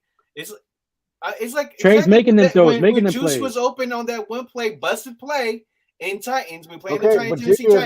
And what happened with Jimmy? He overthrew it. He overthrew it. But he overthrew it. Yes or no? Okay, on that one play. Yes, he right? made that. He hates it. But right? He's made that play before. It's like you're picking all this shit that Trey, but you don't hold Jimmy to the standard. Jimmy did that. But y'all focus on one fucking play where Jimmy's made that play before countless times. He made that shit to Kittle against fucking Green Bay. He made it to fucking Juice against fucking the Chiefs. He's making it in the Super Bowl in the regular season. All right. Can you say the pass from Jimmy to Debo in Chicago, where Debo ran out of the way? Can you say it was a busted play because defense is just bad blocking, bad defense? It was that's not a busted play. That's not a busted play. I mean, it would still be considered play because it was supposed to be like a pass play was maybe people at 5-10 yards, but then he took it to the house and it was 70 yards. But that's not a busted play. All right, then I don't know. Okay, he's a traitor. No, that's not a busted play. First he said yes, and he's like, no, it's not a risk. Okay, all right. It's not a fucking risk. Let's talk about something else. It's not a risk when you fucking throw for the dude fucking wide open with his defenders around the motherfucker. That's not a risk. All right. Okay. Jimmy can do no wrong, and Trey's weak. A risk is fucking thrown in between three defenders where you got to fit it in the fucking bucket. That's a fucking risk. All right. Let's take away all of Jimmy's lucky ass plays. Well, don't you think? You know who was like that? When Nick Mullins, when Jimmy got hurt, Nick Mullins was making all these risky throws. And it was making then Nick Mullins beat a record for the Niners for most yards in the first 5 games or something like that against the Raiders. Yeah, I mean, you can't. I can see. Can you say that Trey's better than Nick Mullins or no? No, I mean we could say that for sure. You just can't say he's better than Jimmy. That's why you chose. Right. I mean, I rest my case because we see what Nick Mullins did. We'll let the viewers decide. Because we've seen him for a whole fucking 10 games or whatever like that. That fucking for Nick Mullins, I think it was like 6-7 games. Yeah. No, in 2018. Right. No. Well, I'm on record. Trey's going over 4,000 if he stays healthy. Easy money. Put that bet in Vegas if y'all want to make some dough. Yeah, hit up. Why didn't Jimmy make that play against Dallas to Ayuk? Because he has an excuse for it. Don't worry about it. That was a miscommunication play. Fucking Ayuk ran the wrong route. He fucking. Because he ran the out when he was supposed to go up. He was supposed to run the angle route, and he fucking ran the out. That's what it was. Yeah. Was there parking on that route? Was there what?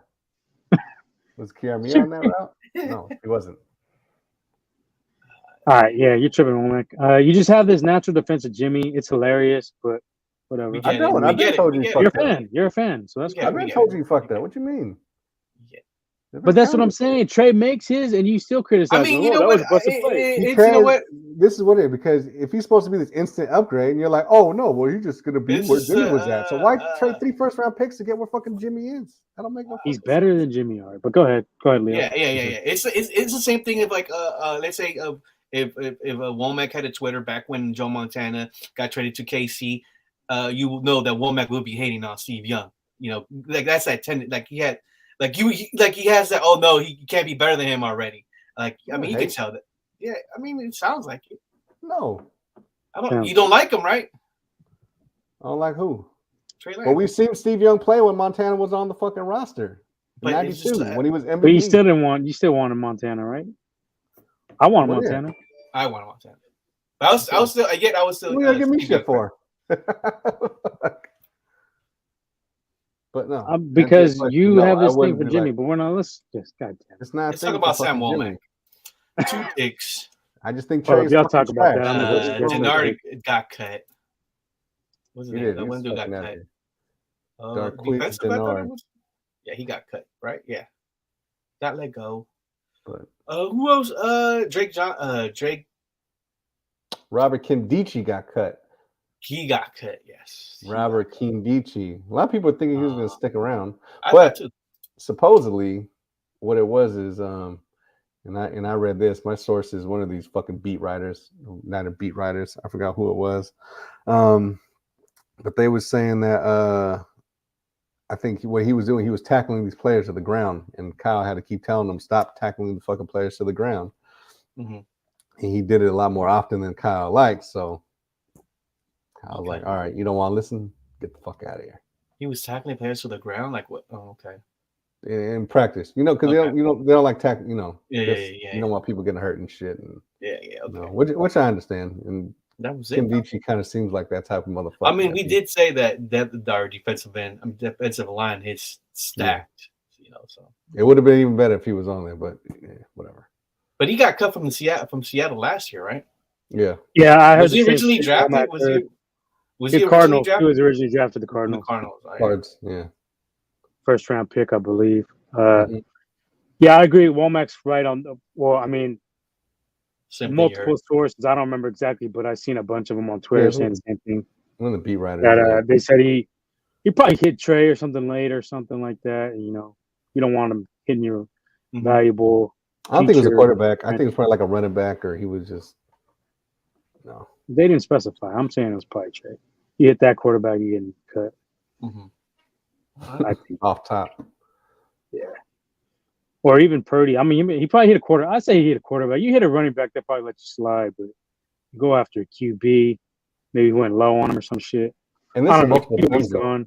I think it's multiple times though, days. It's not like that's what I'm saying. They said it was after the whistle or whatever, just taking multiple fucking multiple times. Yeah, so he's out of here. You're out of here. Yeah, you're done. You're out of here. You're out of here. So he's gone. You never know. He could make his way back, or somebody probably swoop him up. Someone will get him. He looked all right with us. I gotta say, in the preseason. What about Hufanga sticking the fuck out of the Green Bay running? Oh, that was a cool one. Yeah, that was a nice hit. It's what you call a Wulik. Like we said, he's tackling, hitting. He's he's close to the box. Yeah, just like this is coverage. This is coverage. It's gonna be it's gonna be questioned, and we're gonna see. Tavares Moore didn't look good. Well, we knew that he fucking been trash. He was the one that. Oh yeah, I don't know why everybody's hyped on Tavares. I've been said he's like whatever. Yeah. Let me say that when you fucking drafted him, we're like, what the fuck, Tavares Moore? I didn't say that when we're looking at the safety depth. I was like, Tavares Moore. I prefer. I think Leon O'Neal. Shit, he gave up. And the thing, Tavares Moore, if you guys don't remember, in the Super Bowl against Kansas City, he's the one that got a pass interference on Kelsey in the end zone, which brought him one. Super Bowl. Kelsey. Travis Kelce is the guy's name. But Kelce. Yeah, not Kelsey. Kelce. I don't know what Kelsey is. Kelsey Grammer. On passes over 30 yards last year, Jimmy completion percentage 2.5. Well, Trey was number 1. That's from the vet. Womack's gonna get his rebuttal, but go ahead. No, I mean that speaks for itself. Even though Trey, I would say more on Trey. He's safe. There you go. How many attempts do you really have past 30 yards? There you go. Well, he didn't really have too many attempts besides those. You should be the She-Hulk lawyer. You should be on She-Hulk. I watched it. You guys watch it already? No, I didn't actually. I haven't. Oh, okay. It comes out at 12. I'll watch it after this show. After we do our show, I'll watch it tonight. Womack should be on there. He should make a cameo defending Jimmy G.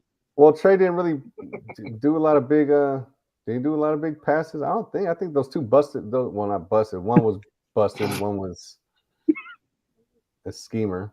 This guy just cannot say anything good about Trey or bad about Jimmy. It can't happen. It can't. I said, look. I mean, right there, 30 passes. Oh yeah. Passes over 30 yards. Week one. It's gonna be I feel like we're gonna be killing on him the whole game. Passes over 30 yards. He's gonna leave early. He's gonna leave early from the spot. He's not gonna be feeling. He's staying to the end. I'm traveling. He's not gonna be feeling. I'm traveling that day. I'm bringing the traveling circus with me that day. Well, it's Saturday anyway. I still don't know if I'm leaving Friday night or Saturday morning. I don't know. All right, this is a good time to remind you guys thank you for tuning in. Drop a like, subscribe, and hit the notification bell so you can catch all of our content. Catch us killing it on Womack. Catch Womack defending Jimmy G on She-Hulk, Gold Dirty Bastard version. And let us know if you think Womack is right or wrong because we love. But that's what it is. Look, look, a passes over 30 yards. Jimmy G was 2.5%. Like what? There ain't no defending that. Like the motherfucker can't throw it all over the yard. We knew that. That's fine. But now we got a guy who can, so that's good. Yeah, when you got a guy who can, he's just not fucking accurate when he does it. So here you go. See, that 76-yard CD looked very accurate to me. Yeah, I'm sure they went in the preseason. That one, the one we just witnessed, man. Yeah, the preseason one against the backups. Yeah, I agree. But it was accurate though, right? On a deep ball. Yeah, it was against the backups. Very accurate, right? In stride. So Danny Gray had time to run and keep running. Yeah. Well, of course he did. It was 7 yards ahead of the fucking corner. Sure.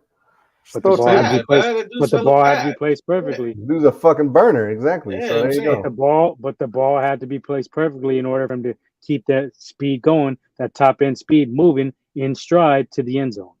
Jimmy, he would have to slow down. He may have waited a little bit. Reach behind. Well, Danny Gray had to wait for the ball on that 50-yard bomber earlier today. Barely. Still, all right. Anyway. That's here. That's not.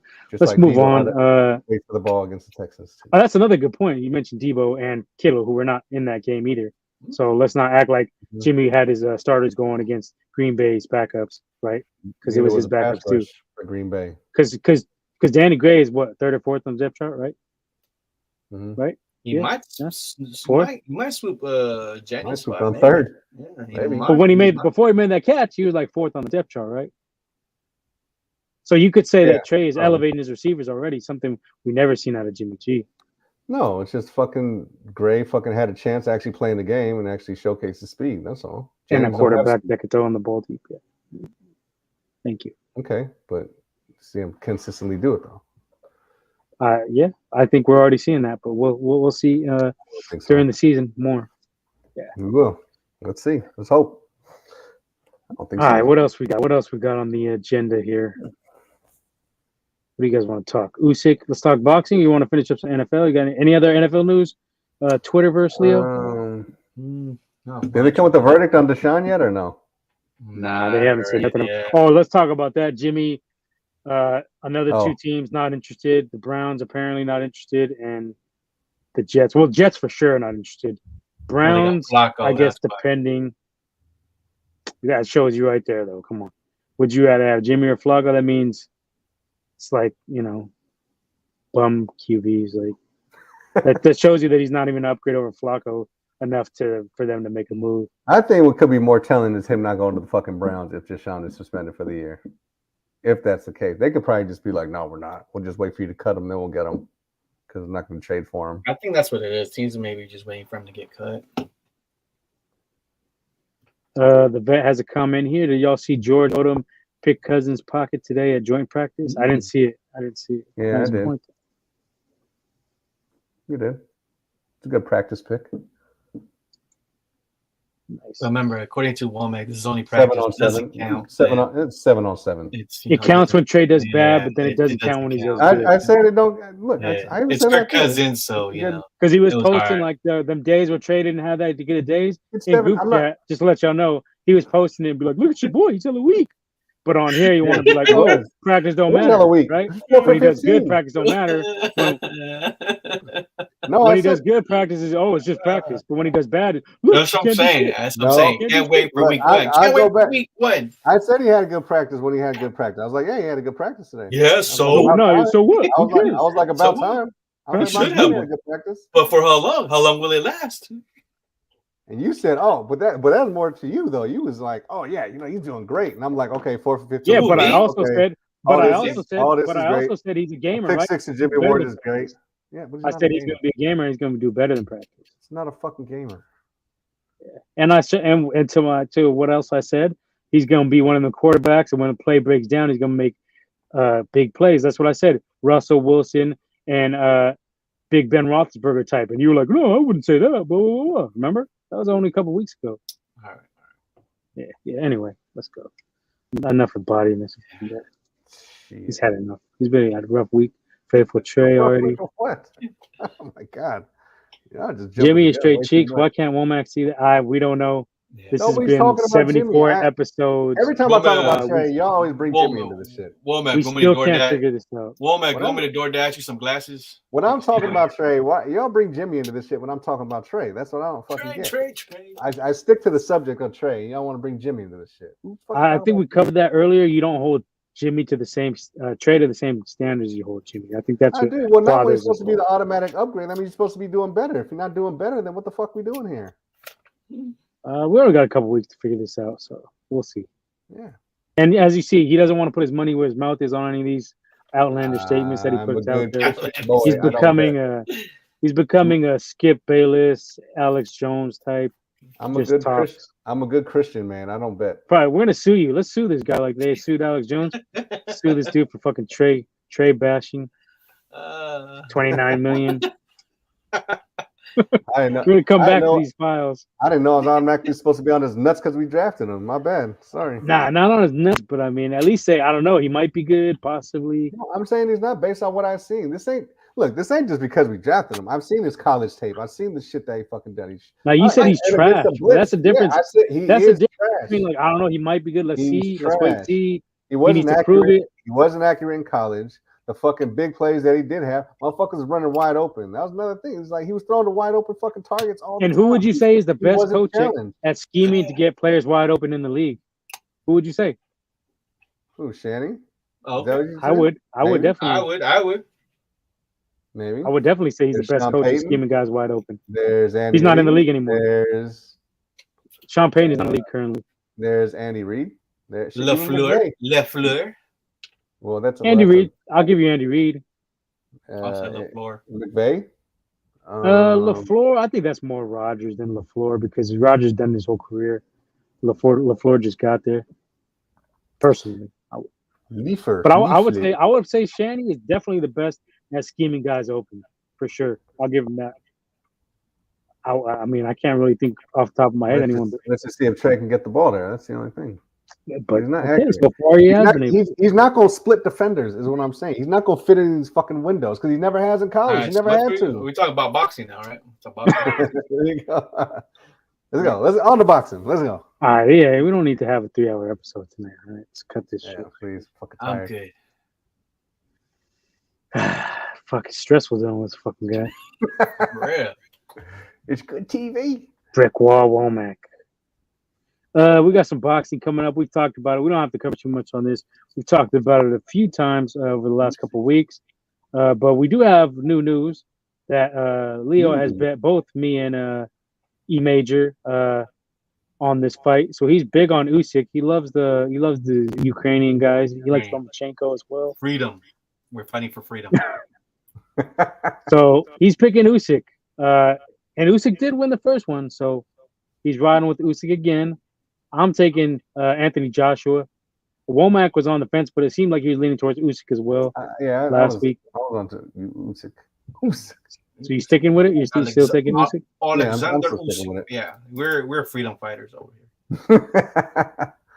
Sound like Teddy fucking Teddy Atlas. We're firefighters, Tim. We are for We're Ukraine. Firefighters. We are for the Ukraine. We're fucking firefighters, man. Against evil. Teddy Atlas getting all hype over there. Yeah, we're firefighters, Tim. So this is gonna be also. I don't know if you knew, but it's gonna be at 9 a.m. Like it's in Abu Dhabi, right? Abu Dhabi. It's gonna be on the zone. It's gonna be this Saturday. Oh, it's gonna be 9 a.m. I'm gonna be up early. Yeah, it's gonna be at 9 a.m. So it's gonna be on the zone. Let me get a quick tale of the tape here. Wait, real quick.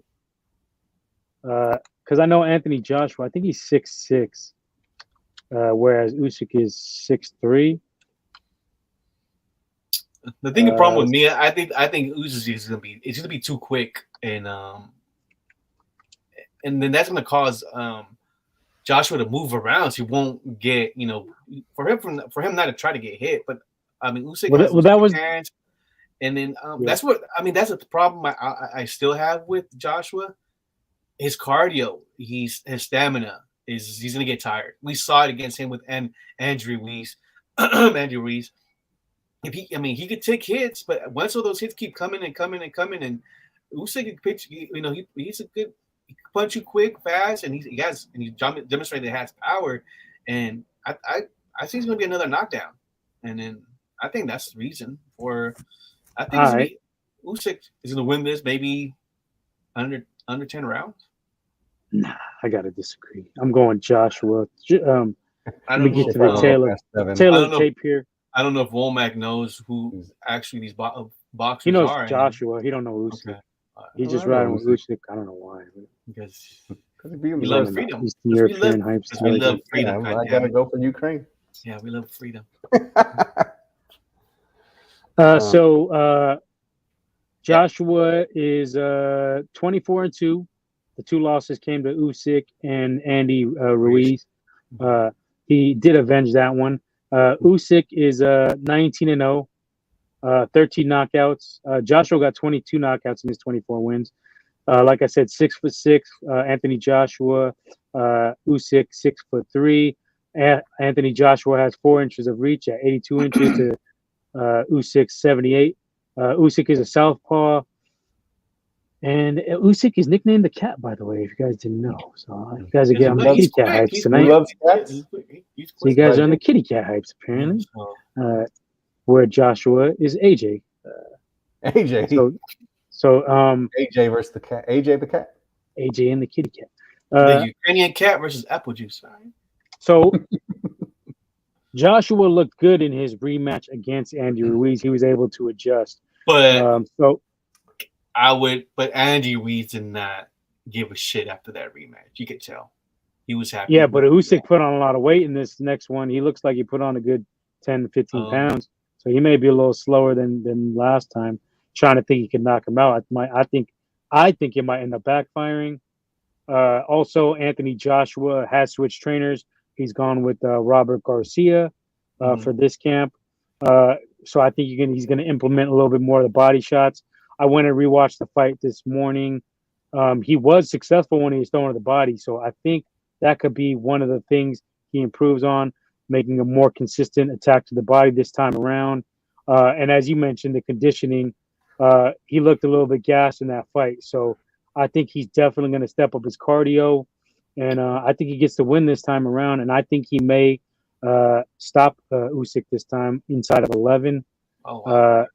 Yeah, I think he's going to go with the body. I think he's going to be throwing that 1-2. That he has a nice 1-2. He's not going to be as caught off guard by the southpaw stance because that can throw fighters off.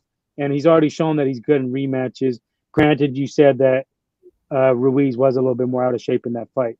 Yeah, I just think that Joshua, he's the kind of fighter where he needs to kind of like have a, I don't know. He needs to use that reach. He needs a fucking jab and just keep. I think he really hasn't found who he is as a boxer yet. It seems like he kind of has that De La Hoya thing where he's like switching trainers and like I don't know, just like switching shit up. So I think after the last fight, that's gonna point him in the right direction, and I think he does enough to get the win this time around. I say body shots are gonna be a big factor this time.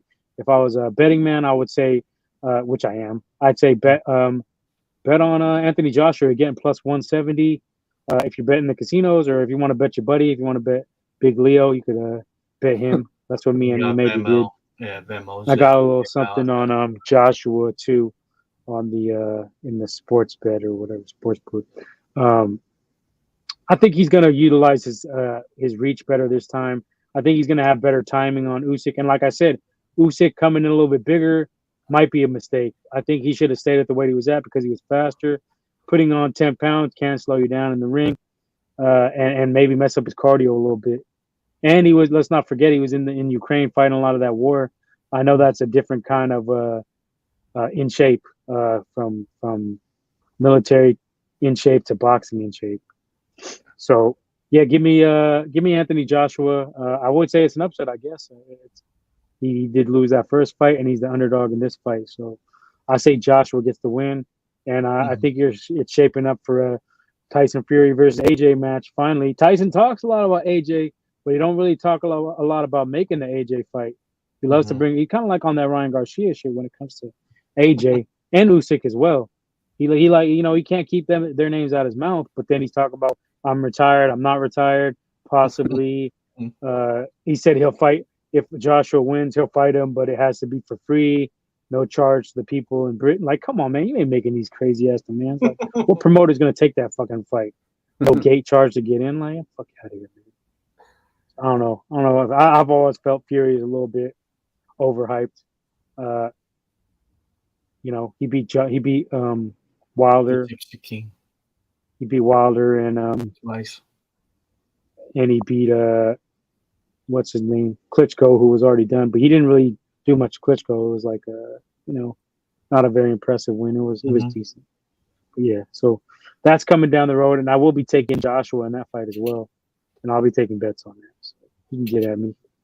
Get at me, dog. But yeah, 50. What do we put 50 on it? Me and you? Yeah. You Major wanted to double that. He went 100 with you. So let's go. It's Major. Scare money. Majors.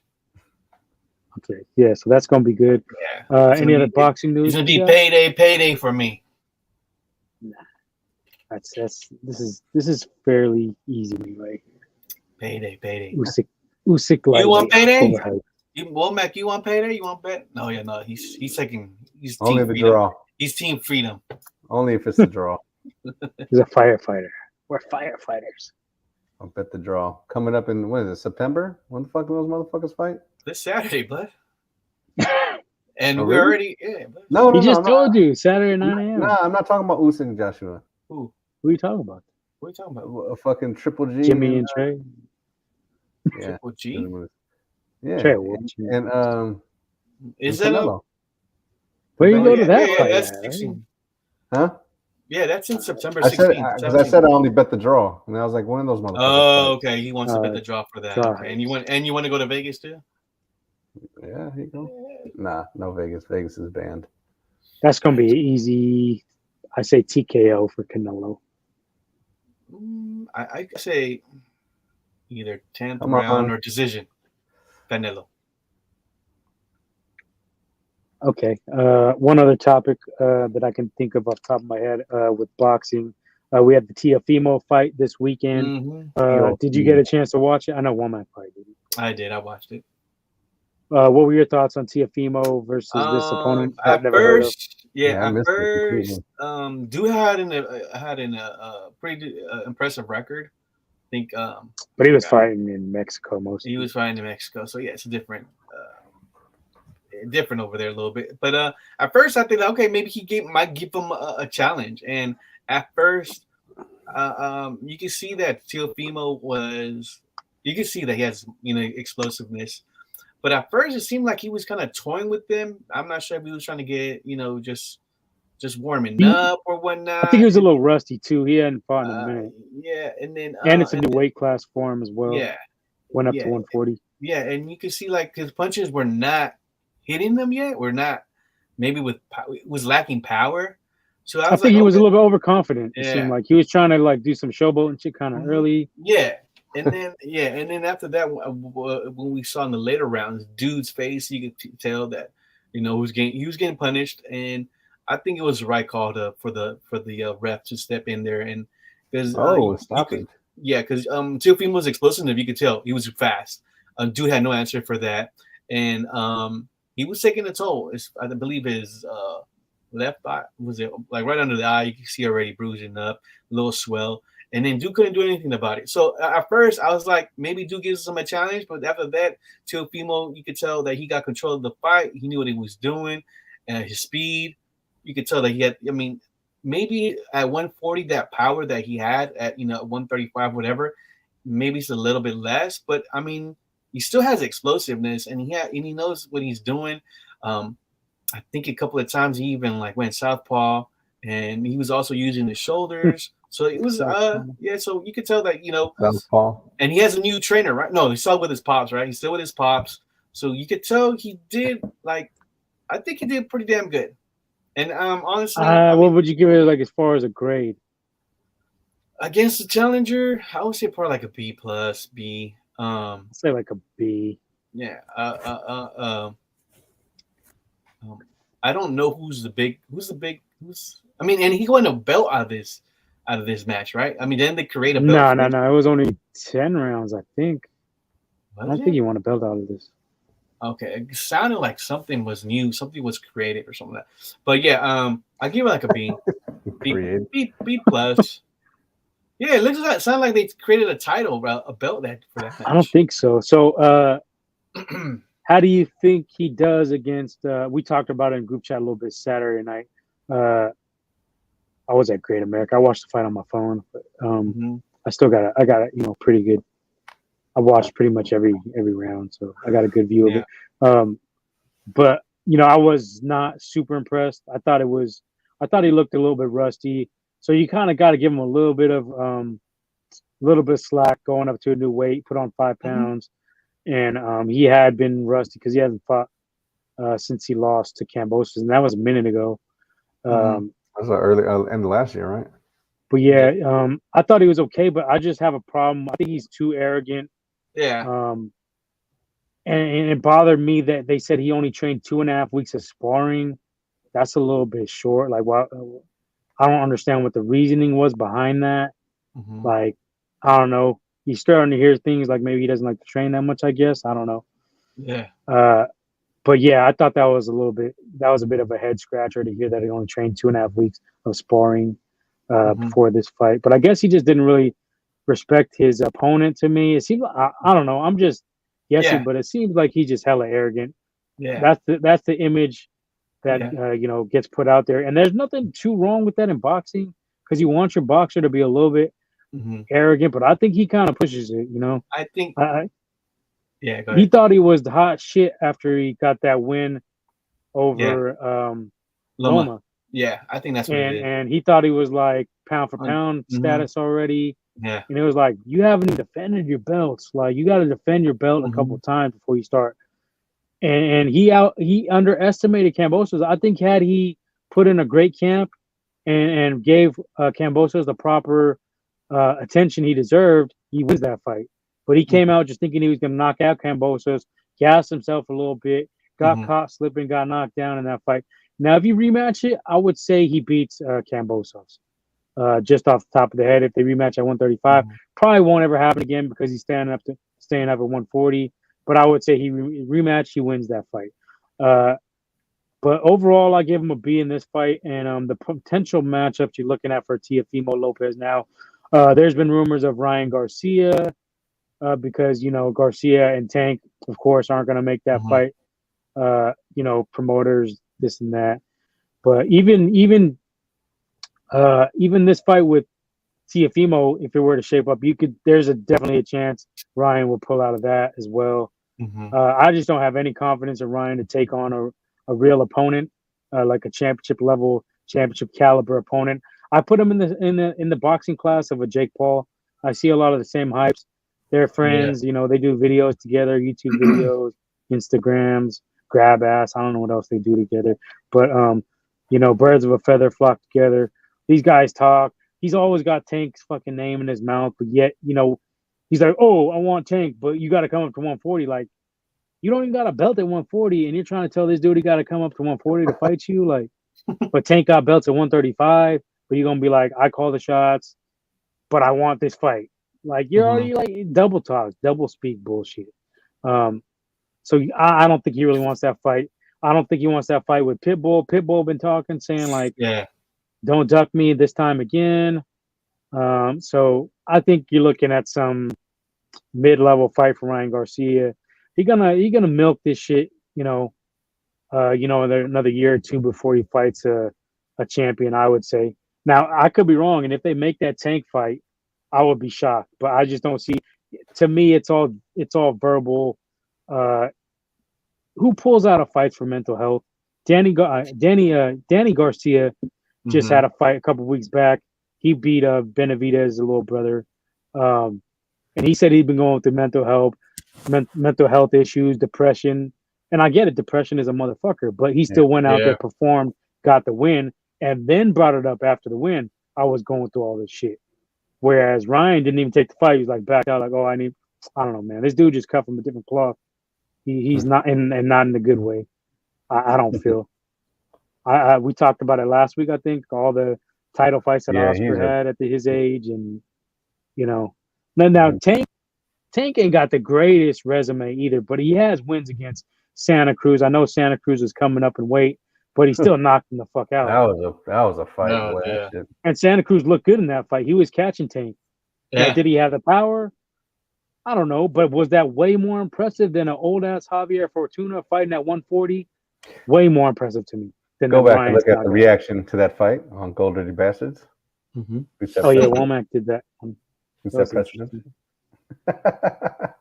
Interesting. It's an interesting take on boxing. Yeah, they were. But no, he held it down. I think we were all busy. He set it up. Womack just. You could tell through that fight, fucking Tank was looking for that punch.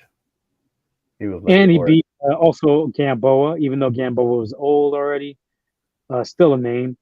Wasn't the most impressive win, but he got the dub. And then he beat Barrios at 140, who, he went up and took that fight. And Barrios looked good in that fight. And Barrios looked decent against Keith Thurman a fight after that. So, Barrios was undefeated, and he went up to 140 to beat him. So he didn't drain Barrios and make him come down. So, I mean, I do give Tank some props. I definitely feel like it's been time to step up the resume as well. He needs to make some bigger fights. He fucked up Raleigh though. Raleigh was talking all that shit. He knocked him the fuck out. Knocked him in the next week. Raleigh ain't the best fighter either, but I mean the effectiveness, the impressiveness of the knockout was pretty fucking impressive. I mean, we haven't seen somebody really get fucked up like that since Pacquiao when he took the NyQuil and went to sleep for a little while. When he was left shaking on the ground and shit against Marquez. But so Ryan, I don't know. Ryan needs to step it up. I will say Tank needs to step it up too, though. I don't know how y'all feel about Tank. You guys. Yeah, it's what we all want is start seeing these guys fight each other. But slowly, looks like it's not going to happen. And if they do, it's not going to be into their late 30s when it's already, when they're just trying to cash out in a big pay-per-view. That's how boxing is right now. So we do got some fairly good news. I mean, supposedly the Spence and Crawford is about to get made. We talked about that last week. So if that gets made, that's a big fight. November, hopefully. Also, we got some UFC this weekend. Usman against Leon Edwards 2. That's a decent fight. There was another fight on that card. I'm not really sure off the top of my head, but it wasn't the best card. I think there's another card coming up that's loaded. Yeah. It's got O'Malley versus Peter Yan. Yeah, O'Malley versus Peter Yan. Funkmaster versus TJ Dillashaw. And then who's the other one? Who's the main event in that one? Oh, I think it's Pereira and Adesanya, maybe? I could be wrong, but that might be a different one. There's another big fight on there. So, yeah, UFC's kind of heating up a little bit. Yeah. I haven't been seeing too much of the UFC, but I'm going to start tuning in now. They got some of these better fights being made. Yeah. Definitely got to get Cello in here once these big UFC matches happen, so because you be breaking it down good. Or, hopefully we get E-Majors. Yeah. Hold on. Oh, we got Trey Lance in the house. Trey, what do you have to say about Womack hating on you all this last 74 episodes? Trey, are you shocked that Womack loves Jimmy G? No, I'm not. Yeah, this guy. Finally switched it up at least. He had Jimmy on there for the longest. Yeah. All right. Any other fights schedule? We got Adrian Broner was supposed to fight this weekend, but I guess he said he was having mental health. Broner's trash. I didn't even know he was supposed to fight on Showtime. I did not know he was about to fight.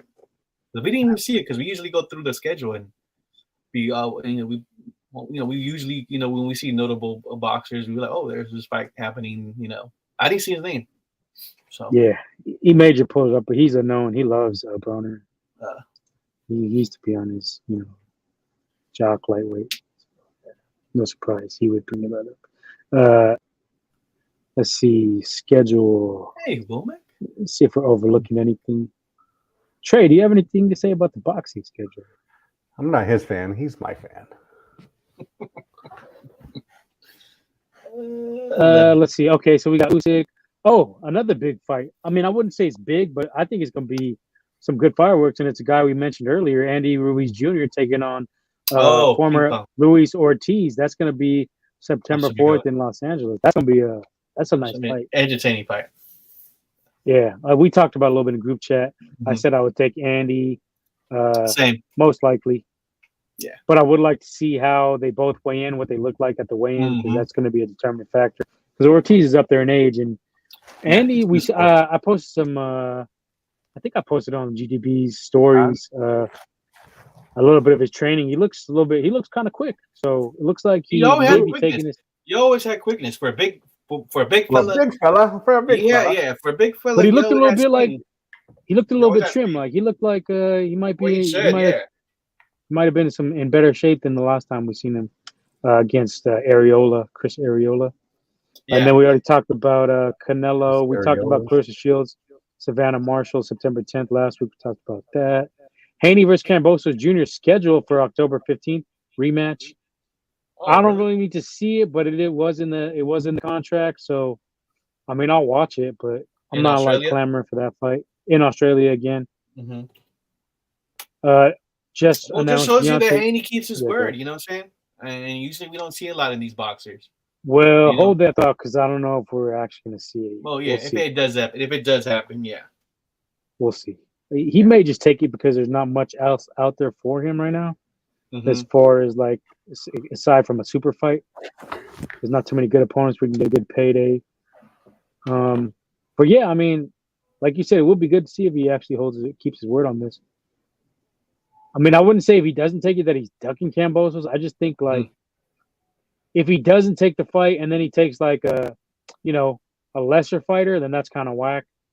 But I'm not gonna hold it against him too much because I don't even really want to see this rematch. I think Haney wins this one easier this time around if it happens. Announced on PBC Fox pay-per-view October 15th in Brooklyn as well. Not the same card, but on October 15th. Deontay Wilder getting back into the ring versus Robert Helenius, who I'm not familiar with. 12 rounds heavyweight bout, so that's a good one. Helenius. And we talked about Jermell Charlo versus Tim Tszyu in January, but that may get pushed back or who knows because Tim Tszyu is still recovering from an injury. Anything else? Nico Ali Walsh is fighting on the 20th. What's his name? Muhammad Ali's grandson. That'll be on what is that on? ESPN Plus in San Diego. Yeah. Make sure you check out a Miners game while you're down there. If you're gonna watch it down there. San Diego Miners. Yeah. San Diego Miners. I did see another fight that got announced too. I think it was just today. I think it was Caleb Plant versus Andre Durrell. So that's a decent fight. Andre Durrell. I haven't heard of him in a while. Yeah, he's been missing for a minute, but that's a decent fight for Caleb Plant. Bounce back after the loss. See if he's Durrell's gonna be a game fighter, so that's a good fight. Okay, I'm not gonna get into any of these other ones. We talked about the main ones. Oh, actually, Isaac Cruz versus Eduardo Ramirez, 12 rounds. I believe that's on the same card as Andrew Ruiz Ortiz, so that's good. September 4th. I like Pitbull. He's a little dog. He lives up to his nickname. Shit, damn, there was something on my tip of my tongue too. Fuck, I forgot. That threw me off right quick. Oh, that's what it was. I think we're done with the fights. Let's talk a little entertainment, all that kind of stuff. Let's talk a little hip hop. We ain't talked hip hop in a while. And this is Womack's boy, Slim Shady, got bombed on a little bit. I wouldn't say bombed on, but you want to call that? I don't know. Game dissed him. I wasn't very high on this diss. It's 10 minutes. That's just like it's rambling for all nothing. Mm-hmm. And it's not even a legit beef other than Game looking for clout, in my opinion. Yeah. And bitter about the whole. It Not all being- stems from that Super Bowl shit. Yeah. It seems like that's the optics of it. So is this even a battle? Can we, as of right now, it's what is this? But why would Game even be in that Super Bowl thing? If you look at the people who are in there, and then you look at Game, it's like, all right, well, because even with Kendrick, I mean, Kendrick kind of did a lot more than Game at this point, right? So, But I mean, he's a Dre, supposed protege, product of Dre, child of Dre. He's in the Dre coaching tree from the LA area, Compton, multi, platinum recording artist, rap artist. So I kind of understand why. But I think had he been like a stand-up dude, he probably would have got the call. Yeah, he burned all those bridges. But I think he's not a stand-up dude. We've seen he's like snaky, and that's more the reason why he didn't get, because he's dissing Dre now, talking about Kanye this, Kanye that.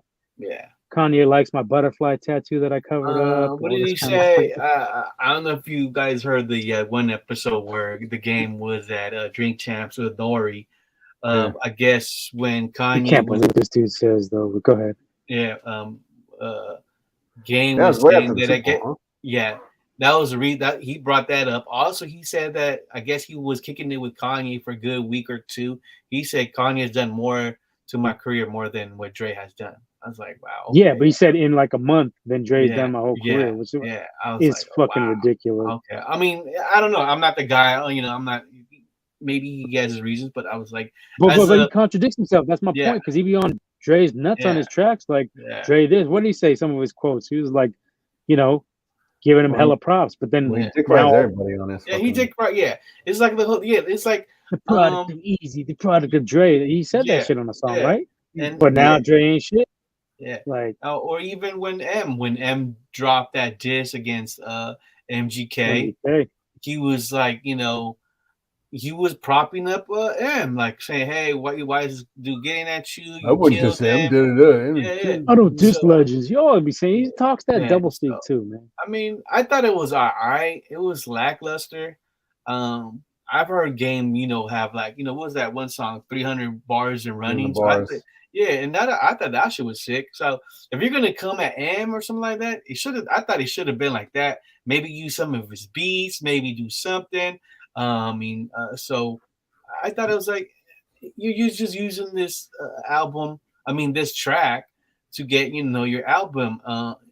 Get some interest, get some listens, because also he had a song in that album that he dropped that with Nipsey. But since Wack was, talking bad about Nip and talking shit, Nip's brother, Black Sam. Wack is whack. Yeah, Black Sam came like, hey, you know what? Right an hour right before the album dropped on all platforms, he was like, take that track out. I don't want my brother in that album. And that's due with that Wack talking hella shit, talking, being disrespectful.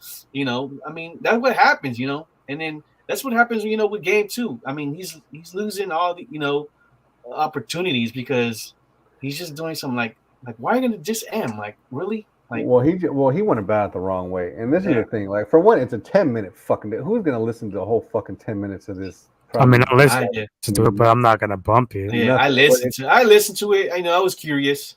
But it's probably. I wouldn't put that on my album, like 10-minute diss on an album. And that was the thing. If you were to do this, you should just release this shit maybe a few days before you actually release your album, and just left it off, and then just let you know what I mean. Let the song speak on your fucking album. Like, this shit didn't need to be on this album.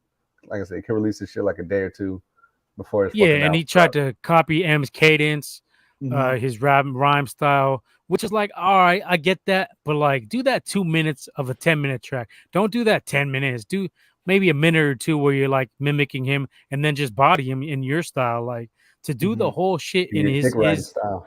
That was like, okay, and he still name dropped hella shit in that song and this and that. That's what he does. But the thing is, though, too, is like, you can copy the fucking structure, like that's fine, but you're not Rice Krispies though. You fucking crispy rice. Fucking You know what I mean? Like you don't fucking. It didn't do nothing for you at that point. I still haven't listened to it, but I can only imagine what it is. Same thing as any other fucking thing. But that's what it is with them long ass like this, like 10 minutes. It just seems I'm like surprised you didn't listen to it. it just seems like I haven't gotten around to it, but it's just like 10 minutes. It's just after a while, after like the first probably 5 minutes, you're probably just like, okay, like what is this shit? Yeah, you know. It was yeah, I would say I'll give it like a C minus maybe. Yeah, I thought it was D plus. Lackluster. I was I mean, and the fact that it's clout chasing is what makes it even worse. It's like there was no real beef here. You're manufacturing this shit to get sales. That's kind of whack to me. Ryan Garcia, Jake Paul hypes, type of shit. Yeah. And do you think M is gonna respond? I think he will. Why wouldn't I don't think so. I think he's gonna let this shit just. There's no reason to. No, because that shit. It wasn't even like nobody's in the comments of every social media. People are just bodying game like this dude needs to stop being a loser. like what is his problem? Like that shit's hella lame. I read hella that shit and they were like, yeah, I lost all respect for Game when he did that shit to Yuck, where they called it cool. And then he made a track and released it after Yuck had already submitted his verse. That jelly roll beat. Yeah. After he already submitted his verse, then he went and talked shit. Like that was some weak ass shit to me. Yeah. And then there was other shit where he's like jumping dudes 40-on-1 and shit, hitting people with bottles when they you know what I mean, not looking like, I don't know, man. That's sounds shook to square up to me. Yeah. And you're a big ass dude, like you're 6'4", whatever the fuck, and you're scared to square up with a little Rascas. Like, I don't know, man. Whatever. Shout out Rascas. I like Rascas. Yeah. But yeah, how's a 6'4" man whore gonna take me to war? Like, yeah, that was it. But I did like a couple of Games albums. Like his first one was cool, and I like that Jesus piece. But like, yeah, like I lost a lot of respect when he pulled that funny style shit. Yeah. That's what he does. I'm pretty much a stand-up dude. I don't really like that.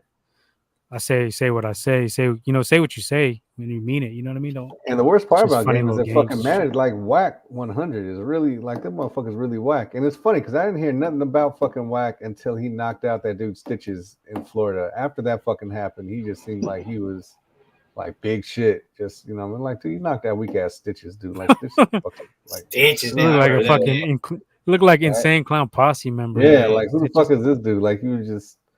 And then it's just like, yeah, he thought he was fucking tough and shit. That's all. Simpsons character or some meanie shit. But Suge was saying he fucking wasn't shit. Bosco was saying he was fucking like weak and shit. He was a fucking driver and shit. For sure, yeah. Tough and fucking all this. So, but I don't know. And then they were saying some shit like Game was saying like he fucking wrote fucking Wanksta. I mean, not Wanksta. He wrote What Up Gangsta. For 50, I was like, what the fuck? Oh yeah, I seen that. 50 was like, he wasn't even around. He was like, what the fuck? I don't think he was, because he came right and massacred. Got me all shook. Oh, it's Ghost. Poster Game. It's Ghost the Game. But yeah, I thought it was it. But after that, I mean, M has been posting some pictures on Instagram. I saw him. There's one picture with him, Dre, and Snoop. There's another one of him with DJ Yella. So basically, he's just like, and he shows that he's on the studio. He says I'm good in the West Coast. Yeah. So he may, I'm telling you, I don't think he ain't gonna let the slide. I think I'm gonna come back with some shit. Yeah. Remember, he's hella cool with the Booyah tribe too. So forgot about that. Some moments, but you know what I'm saying. If shit get down, he cool with the Booyah tribe. Yeah, them dudes are fucking cold too. Yeah. Fucking Booyah tribe. Shout out to my Usos. You got the Usos. Yeah, you got the Usos. Yeah. Shout out to my Usos. Usos. Yeah. Shout out. And then So B, if you're watching, and then fucking Game, Kulangi. And then the thing is though, it was probably, I mean, his album might have been decent. I haven't listened to his album either. I thought it was all right. I talked to AD. AD was feeling the album, I had sent him the link. I was like, and he was like, nah. For the game shit? Yeah, he was feeling it. I was like this? He thought it was cool. He said it was creative. He thought it was kind of sick the way how he came at it. I was like, really? All right. I mean, he said, yeah. I was like, agree to disagree, AD. Yeah. So I was like, yeah, you got people that don't like it. Yeah, exactly. I mean, like I tried to go watch a game one time at the Oracle, and he didn't show up. But I mean, I usually be fucking with the game. There's some there's a couple of tracks from his previous albums. I was like, oh, that's just dope. He was cool on G Unit. Yeah. I mean, he had a nice little contrasting flow. Yeah. He was sick on some of the mixtapes, but yeah, I mean, he just got like, I don't know. Yeah. He's just kind of like a snaky type of dude, seems like. Uh-huh. From the outside looking in. He's a flip flopper. He says one thing 1 minute, says another thing the next. So just flip flopper. Yeah, like I would never take a shot at Jay. That was about Ja Rule. Like I don't diss legends. Yeah, that's funny. Yeah, I remember I was just listening to that shit too, on that documentary song on random. But he's talking about button ups and Maybach. I was like, I don't remember Ja ever wearing fucking button ups. But okay. No, John don't wear fucking button ups. The fuck, I've never seen that dude wear button ups. Joe Buttons. I don't take shots at legends. But I don't know. Whatever. That's from that dude. But if M does respond, expect it to be a one-hitter quitter. It's probably gonna get real ugly. It's gonna. I thought Eminem murdered MGK. I know some people don't agree. E Major, but he's a notorious. He hates Eminem. So yeah, the way he's like Womack with Trey Lance with Eminem. I like Eminem, but I don't think M is anywhere near my top 25 of all time, personally. Damn, top 20? I don't think my top 20. I think he cracks so much. Definitely my top 20. I don't know. Me personally, I don't think so. I mean, there was a time. He's good. He's good, but yeah, you go back and you listen to some of it, it doesn't really resonate as well. Now. Like, I mean, I like it, but you know, I don't know. Yeah. It's cool. It's cool. Like he has some good songs and he does flow. Ill. But for me personally, maybe somewhere in my top 20, but I don't have him like I know some people like Womack have him number 1. But no, I don't have number 1. Top 5. I'm top 5. Not top 5? Top 5. 5. Okay. Number 5. I was about to say, damn. Because lyrically, okay, he's up there, but like as far as artist, like shit I like to hear, he's not in my top 10, 15. Like, well, it's because of them other songs they put out. Because there's a lot of dudes who lyrically come out with some ill shit, but it's like I'm not banging this shit. There's like a lot of underground rappers like that that can spit, but it's like, is it really some shit I want to bump? Like, yeah, they're spitting, but it's like, okay. Even Leo knows what I'm saying. Yeah. There's a couple of cats like that too in hip hop. Like, oh shit, he spits. Like Locksmith spits, but like, am I bumping any Locksmith shit? Yeah. And he's from the Bay, but I mean, I'm not dissing him. He got flows for days. But there's people that can rap. Banging. There's people that can rap, and then there's people who can like make songs. And there's a difference between rapping and actually making songs to listen to. But no, there's a lot of fucking tracks. Them fucking crazy went off on a lot of shit. But I think you got to give a lot of success credit to Dr. Dre. E Major pointed this out too. 50, Game, and M are all products of Dre. Yeah. Now they're talented, but does Eminem get noticed without Dre? I don't think so. No, I mean probably not. But as far as 50, I mean, I don't know. He gave him one of his biggest records, like in the club. But I mean, I think I only gave him like 2 or 3 tracks on his debut album. Wasn't he gave a couple to them? Yeah, like 2 or 3. I know he gave him Heat. But I don't think 50 blows up like that without Dre. There ain't no way. In the club, that was Dre, right? Yeah. Produced by Dre. Okay, there you go. Produced by Dre and them, right? That shit. Producers or something like that. That shit put him on. He had the little mixtapes. They were sick, but that shit put him on the scene. Yeah, but that whole album though was, I say that was one of the best fucking albums front to back. But I mean, I'm not saying they're not all-time greats, but I'm just saying like Dre put them on. Like he did get them noticed and got them their exposure and got them that initial buzz. Which I don't necessarily think so. I think. Well, if you want to make the that's M, not a surprise. if We you know how want you to feel make the about M, 50. no, if you want to make the M connection to Dre, because Dre found M and M found 50, then it could all ultimately be from Dre. Like, okay, you can make that argument, but you know what I mean. Like, but in the club was a Dre hit. If he don't have that hit, I don't think it was. Yeah, but it was. But I think that. Didn't someone else have that fucking song? Which one? And they didn't do it. Like, this is another thing though too. You can have the fucking beat, but if you can't put no one to it, then the beat's just the fucking beat. You gotta have the right person to fucking bring. Yeah, the but shit Dre out. already had the name and had the connections to get all that shit put out there and get the buzz going. That's the point. You don't think know. so? No, because I think 50 made I'm not his gonna own. go through another Jimmy 50, G with this 50 guy. made his own, but 50 made his own buzz though. Like, you know what I mean? But you love 50. Can we say you love 50? No, I don't fucking love 50. Yeah, we'll see. But he made, 50 kind of made his own shit. You know what I mean? He made his own buzz. No doubt, and he spits. And I liked his freestyle. I liked it, not freestyles. His mixtapes were ill back before Dre. He had some vicious shit on there, but the exposure and that didn't happen until Dre came onto the scene. But you need a lot more than one song. Just like who is your boy? Who the fuck was his name? The little not Snoop wannabe, but who the fuck was that boy with the dun dun dun dun dun dun dun Nocturnal? Yeah, there you go. Oh yeah, that Nocturnal. You know what I mean? Snoop wannabe. You don't even rap like Snoop. Wasn't that supposed to be Eminem's track? I don't know. Right? I don't know necessarily, but that just goes to show you that because that was a dope beat. Like that shit. I mean, that fucking song, fucking. You know what I mean?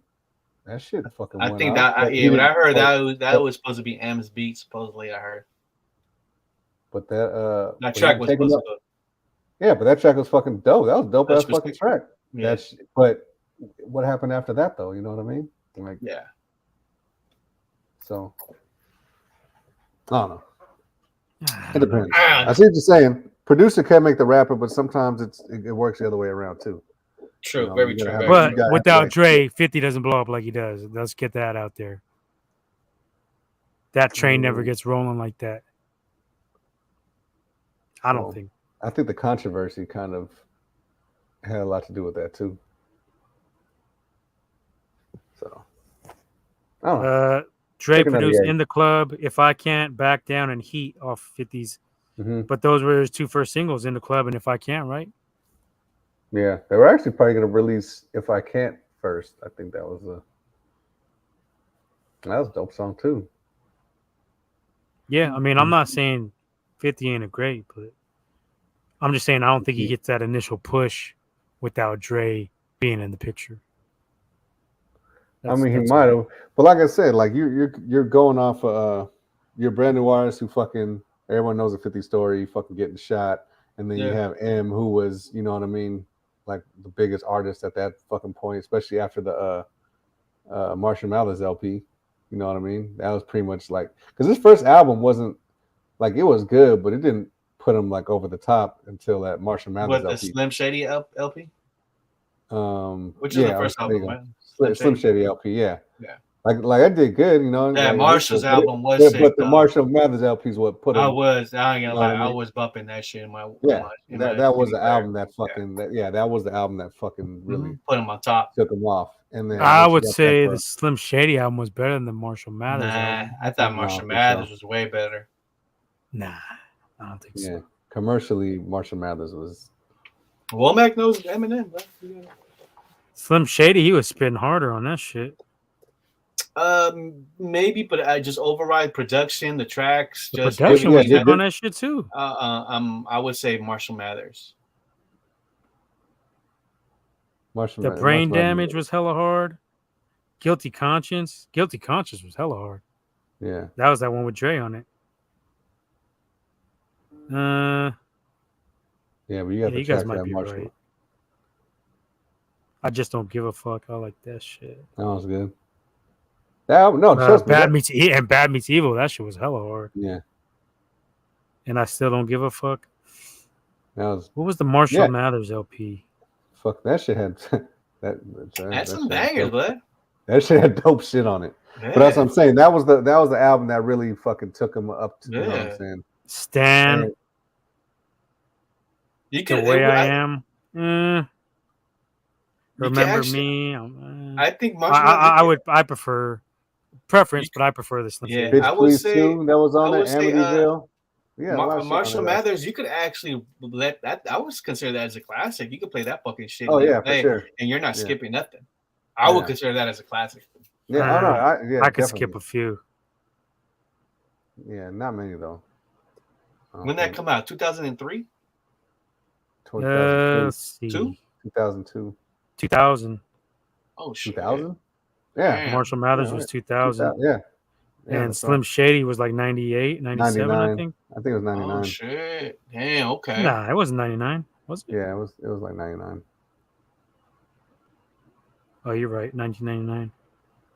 And he had some good shit too. That was produced by Dre too. Yeah. It was. I think that's his best album.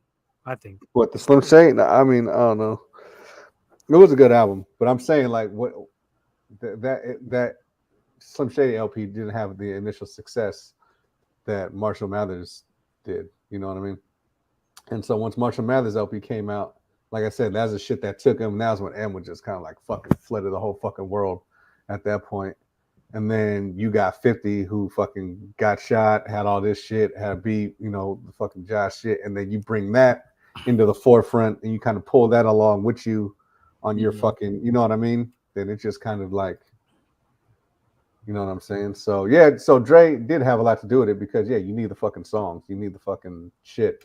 But at the same time, when you pair that along with what M was already at that point, and then you know what I'm saying, like I'm giving Dre more credit than you're giving him, I think, because if it ain't for Dre, he's the catalyst that starts all the shit. He's the ignition. He had the buzz. He's already viewed as he is, but I don't think a legend. Yeah, but I just don't think that Eminem don't get that buzz without Dr. Dre being a part of that shit. I don't know. I mean, I don't think. I'm not saying he has nothing to do with it. Like, yeah, he got something to do with it, but I mean, I don't think he blows up like that. He don't blow up like that without Dre producing. I don't know. Tripping. Anyway, that's enough of this Eminem talk. All right. Let's just move on to what we're watching. Everybody's getting tired here. Our viewers all left. Nobody's even watching us anymore. What we're watching is the screen with nobody watching. That's good. It was a screen with no viewers. Who's watching? Nobody. That's cool. Eminem's watching. What we're watching. I honestly haven't been watching too much. So we haven't been watching anything. Yeah. Have you guys watching anything? Yeah, I actually ended up watching 13 Lives on Amazon. On Amazon Video. That's a story about the 12 kids and the coach that got trapped at that cave in Thailand a couple of years ago. With there was I vaguely remember some of that shit. So they were trapped in this cave. There was a rain, and then there was a flood. And the cave got flooded, and it tripped. But it's a good movie. I think Ron Howard, directed by Ron Howard. Colin Farrell is in it. Vertigo Mortensen is in it. Vertigo Mortensen. Come on. That's his new name from now on. Vertigo. Is it Virgo?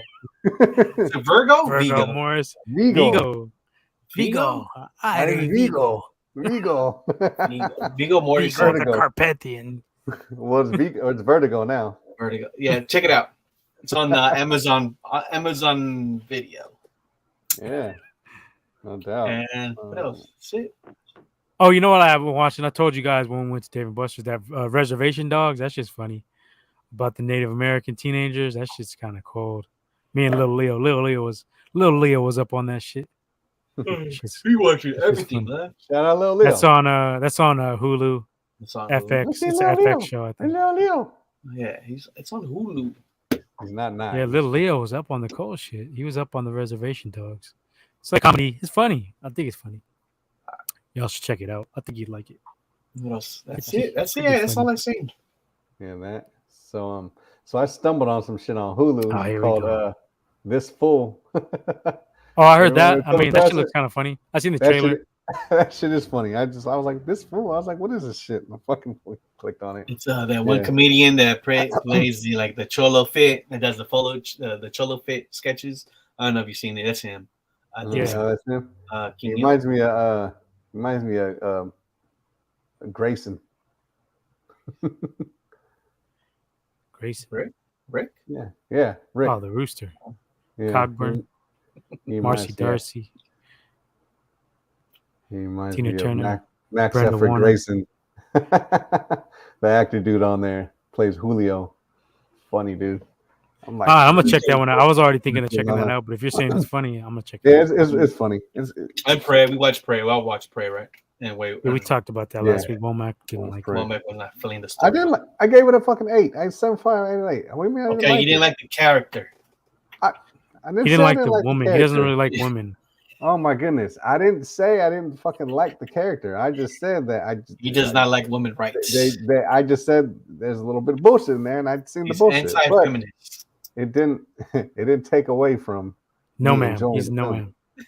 No man. There you go. Perfect. Yeah. I wonder if I can get one of them shirts. Fuck. No, I can. Make it yourself. Yeah. It's easy ass lettering. Easy. Go to them little mall spots. They can make it for you. Mm-hmm. But no, it was good. And I said she was cute too. I was like, yeah, she's cute. Huh? I said the girl was cute too. Who? The Prey chick.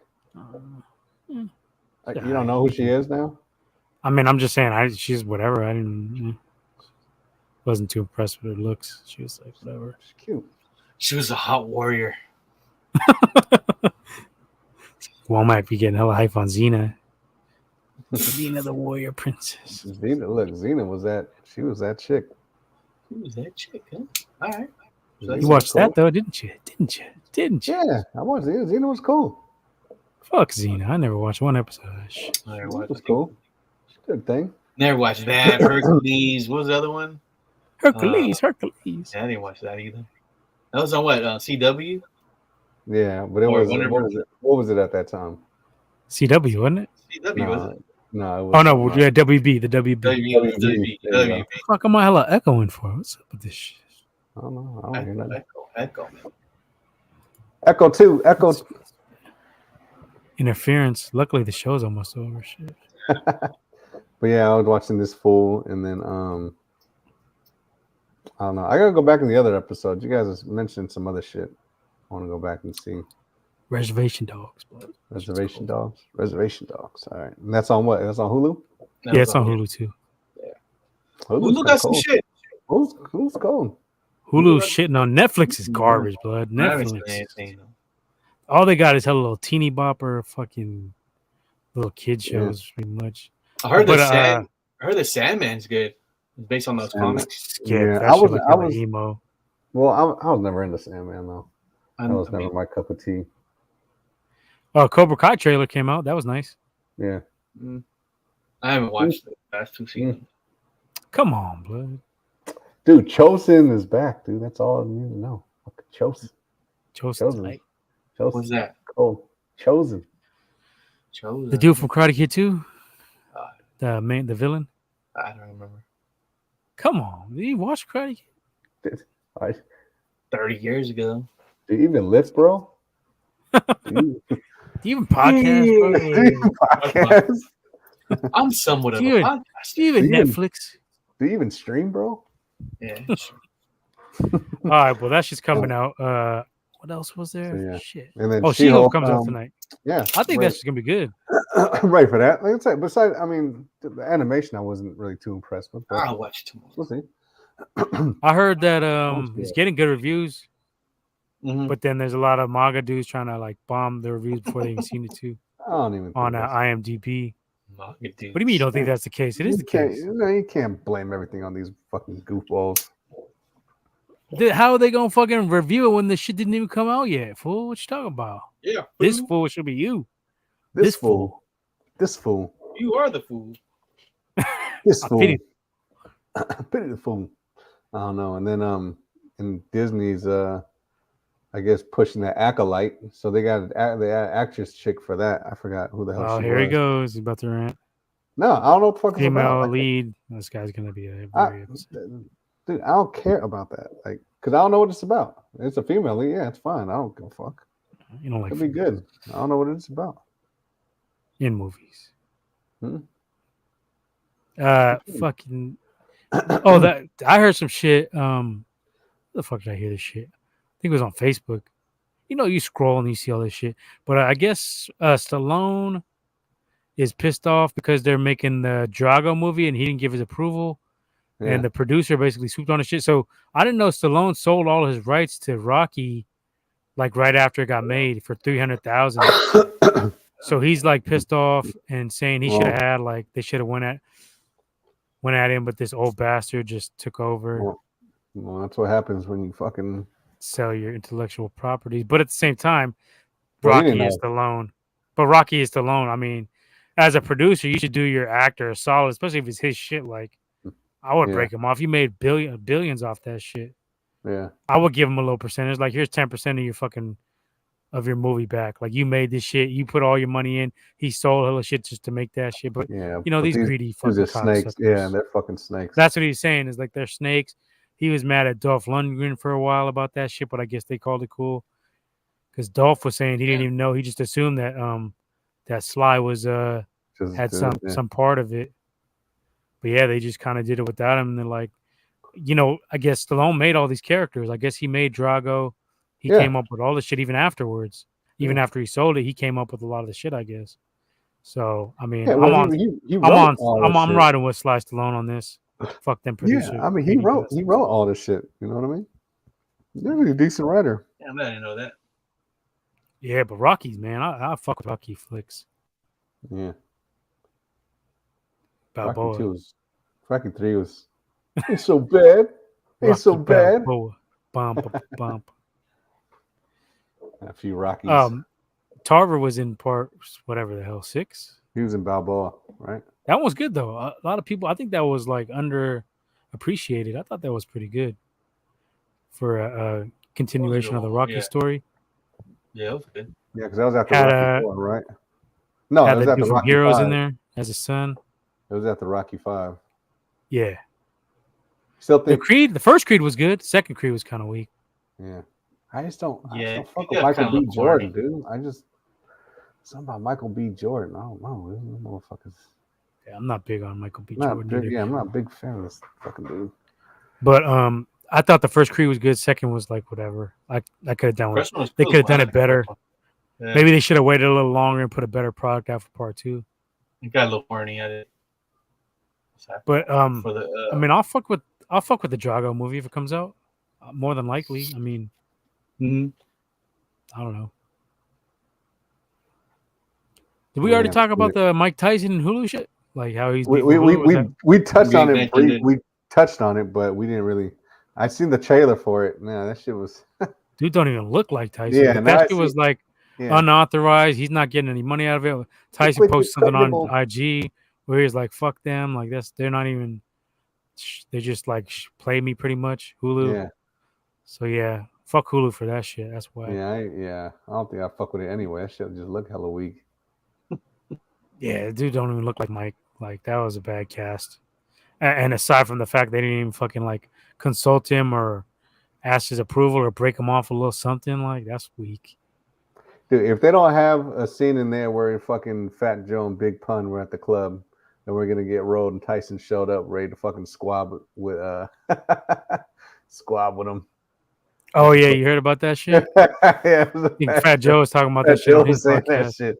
But if that what's fucking up, Joe? Like, go fuck these guys up. Fuck these guys up. Fuck these motherfuckers. Tyson's sad. Tyson's cold. He been riding with fucking rap dudes though. For the longest. Fuck with Pac. Yeah. Ice and Come Seth. on, yo, just fuck these dudes up. But if they don't put that scene in the fucking movie, though, I don't know. The Jamie Foxx one, maybe they'll have that one. Hopefully. Yeah. All right. Anything else? I don't think we're watching nothing else. That's it. Yeah, I think we're good. Energy levels pretty much dropped. Reservation. Are they arguing with Womack? Took the life out of the show. Wait, yeah. No, that's when we had all the viewers. What you mean? Took the life out of the show, man. We had all the viewers. Mr. Negative. Yeah, Reservation Dog. You like that shit, Womack. That's just funny. That's just cool. I've only watched 2 episodes. They're both pretty fucking good. Yeah. Check out this fool though too. I'm on episode. Yeah, I was already planning on that 7. one. Yeah, but I'll watch that one. It goes up to I think 10 episodes. It'll probably take me a while because I'm gonna watch that one. A half hour or an hour episodes? Like half hour. Not bad. I think it's cool. I like little shows like that. So that's good. I'm glad that you'll be doing this shit like Hulu. All right, let's end this. Funny. I got to get to sleep. I got to get up early and take the kids to school. Wrap it up. Back to school. Back to school. Yeah. Back to school. When tomorrow, first day? Yeah. My son's in school. He's off virtual. He went to school a couple days ago. So good. Glad. He needed that shit too. 2.5 years fucking being on virtual. Yeah. He needed to get to the interaction and fucking seeing other kids and shit. Hopefully you got him some nice J's to break back going to school. He probably didn't though.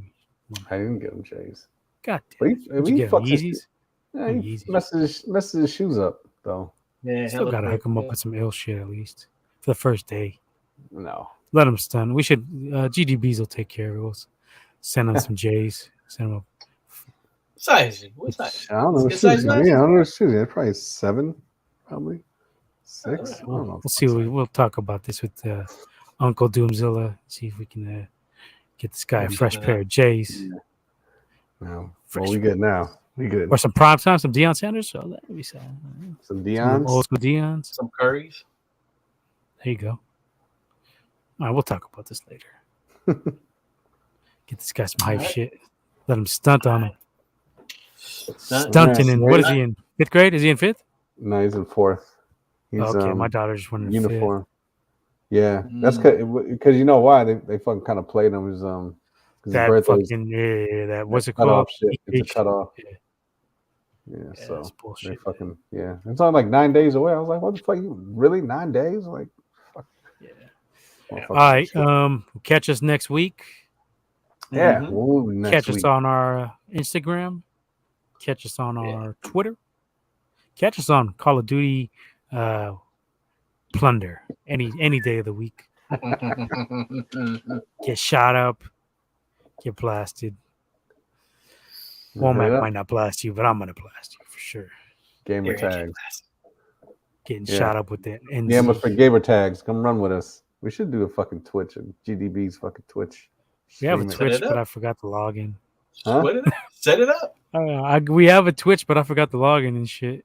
Oh my god. We can actually broadcast it there. Yeah, I'll start doing that. No, I mean we can. Like I just gotta click the button. Yeah, but I haven't been because I don't even have access to it. I gotta figure that shit out. Tone down the language a little bit. Oh, you do? You can't cuss on there? No, I'm saying we got to tone down the language. When we play. Well, we play, yeah. Oh, God damn it. Go Dirty Bastards uncut versions. Oh my goodness. This guy. Oh my goodness. Oh my goodness. Sound like C-DP over there. Goodness gracious. Go Dirty Bastards.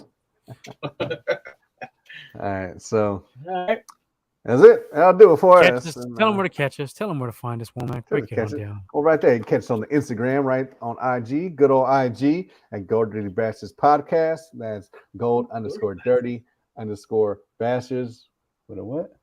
With a Z. The Z. Not an S.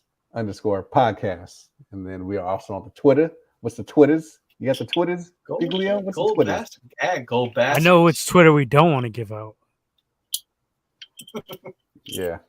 I want all the smoke. Keep it on the wraps. Swifto 924678112. How do I change that shit, man? Can I fucking put a regular? That's just whack. Go to edit, bud. Huh? Switch it up right now. All you gotta do is go to your edit. I don't think you got to do it on the fucking computer. Swifto, first of all. You got to do the fucking alias. You got to do the computer Swifto. though. Sounds like a fucking clown. It won't let me do it on the phone. I'll go to your profile. Go to that Swifto shit. That sounds like a clown, dude. Like Swifto and Bozo and fucking Doink. Yeah, pick something else. Come on. Yeah, go to your profile. What about you get one? Shut the fuck up. Go to edit profile, and then right there, name. No, it doesn't. Easy call dirty bastards. I like to profile. represent the brand. Edit profile. No, I'm talking about your @ sign. How you change the @ on there? The @ name. You can't. I don't think. Huh? Get a little 14-year-old to help you out. Shit. No, you just can't change the @ thing. You can change the name, but you can't change the fucking @ instead of that and the fucking numbers and all the bullshit. I just do the shit off here. Come on. Stuff with it on. If any viewers out there want to help Womack fix his lummy ass screen name, feel free to chime in. Get at him on Call of Duty. I mean, it's not like I got a whole bunch of fucking followers on here, but still. I'm about to unfollow you. Make sure you unfollow Swifto. Swifto and Doink performing clown lessons this weekend at the Apollo. This guy. All right. Let's get the fuck out of here. All right. Bake. Late. New home. I think I'm back on point permanent. I like the power. I have absolute power. I have absolute power. You have absolute power. There's a lavish seal gonna fucking drop some more shit. Hopefully soon. When you change your screen name, they're gonna drop a bunch of stuff. We're gonna set it up. Make sure it coincides with the same date. Swifto rebranding, lavish Swifto. Bake.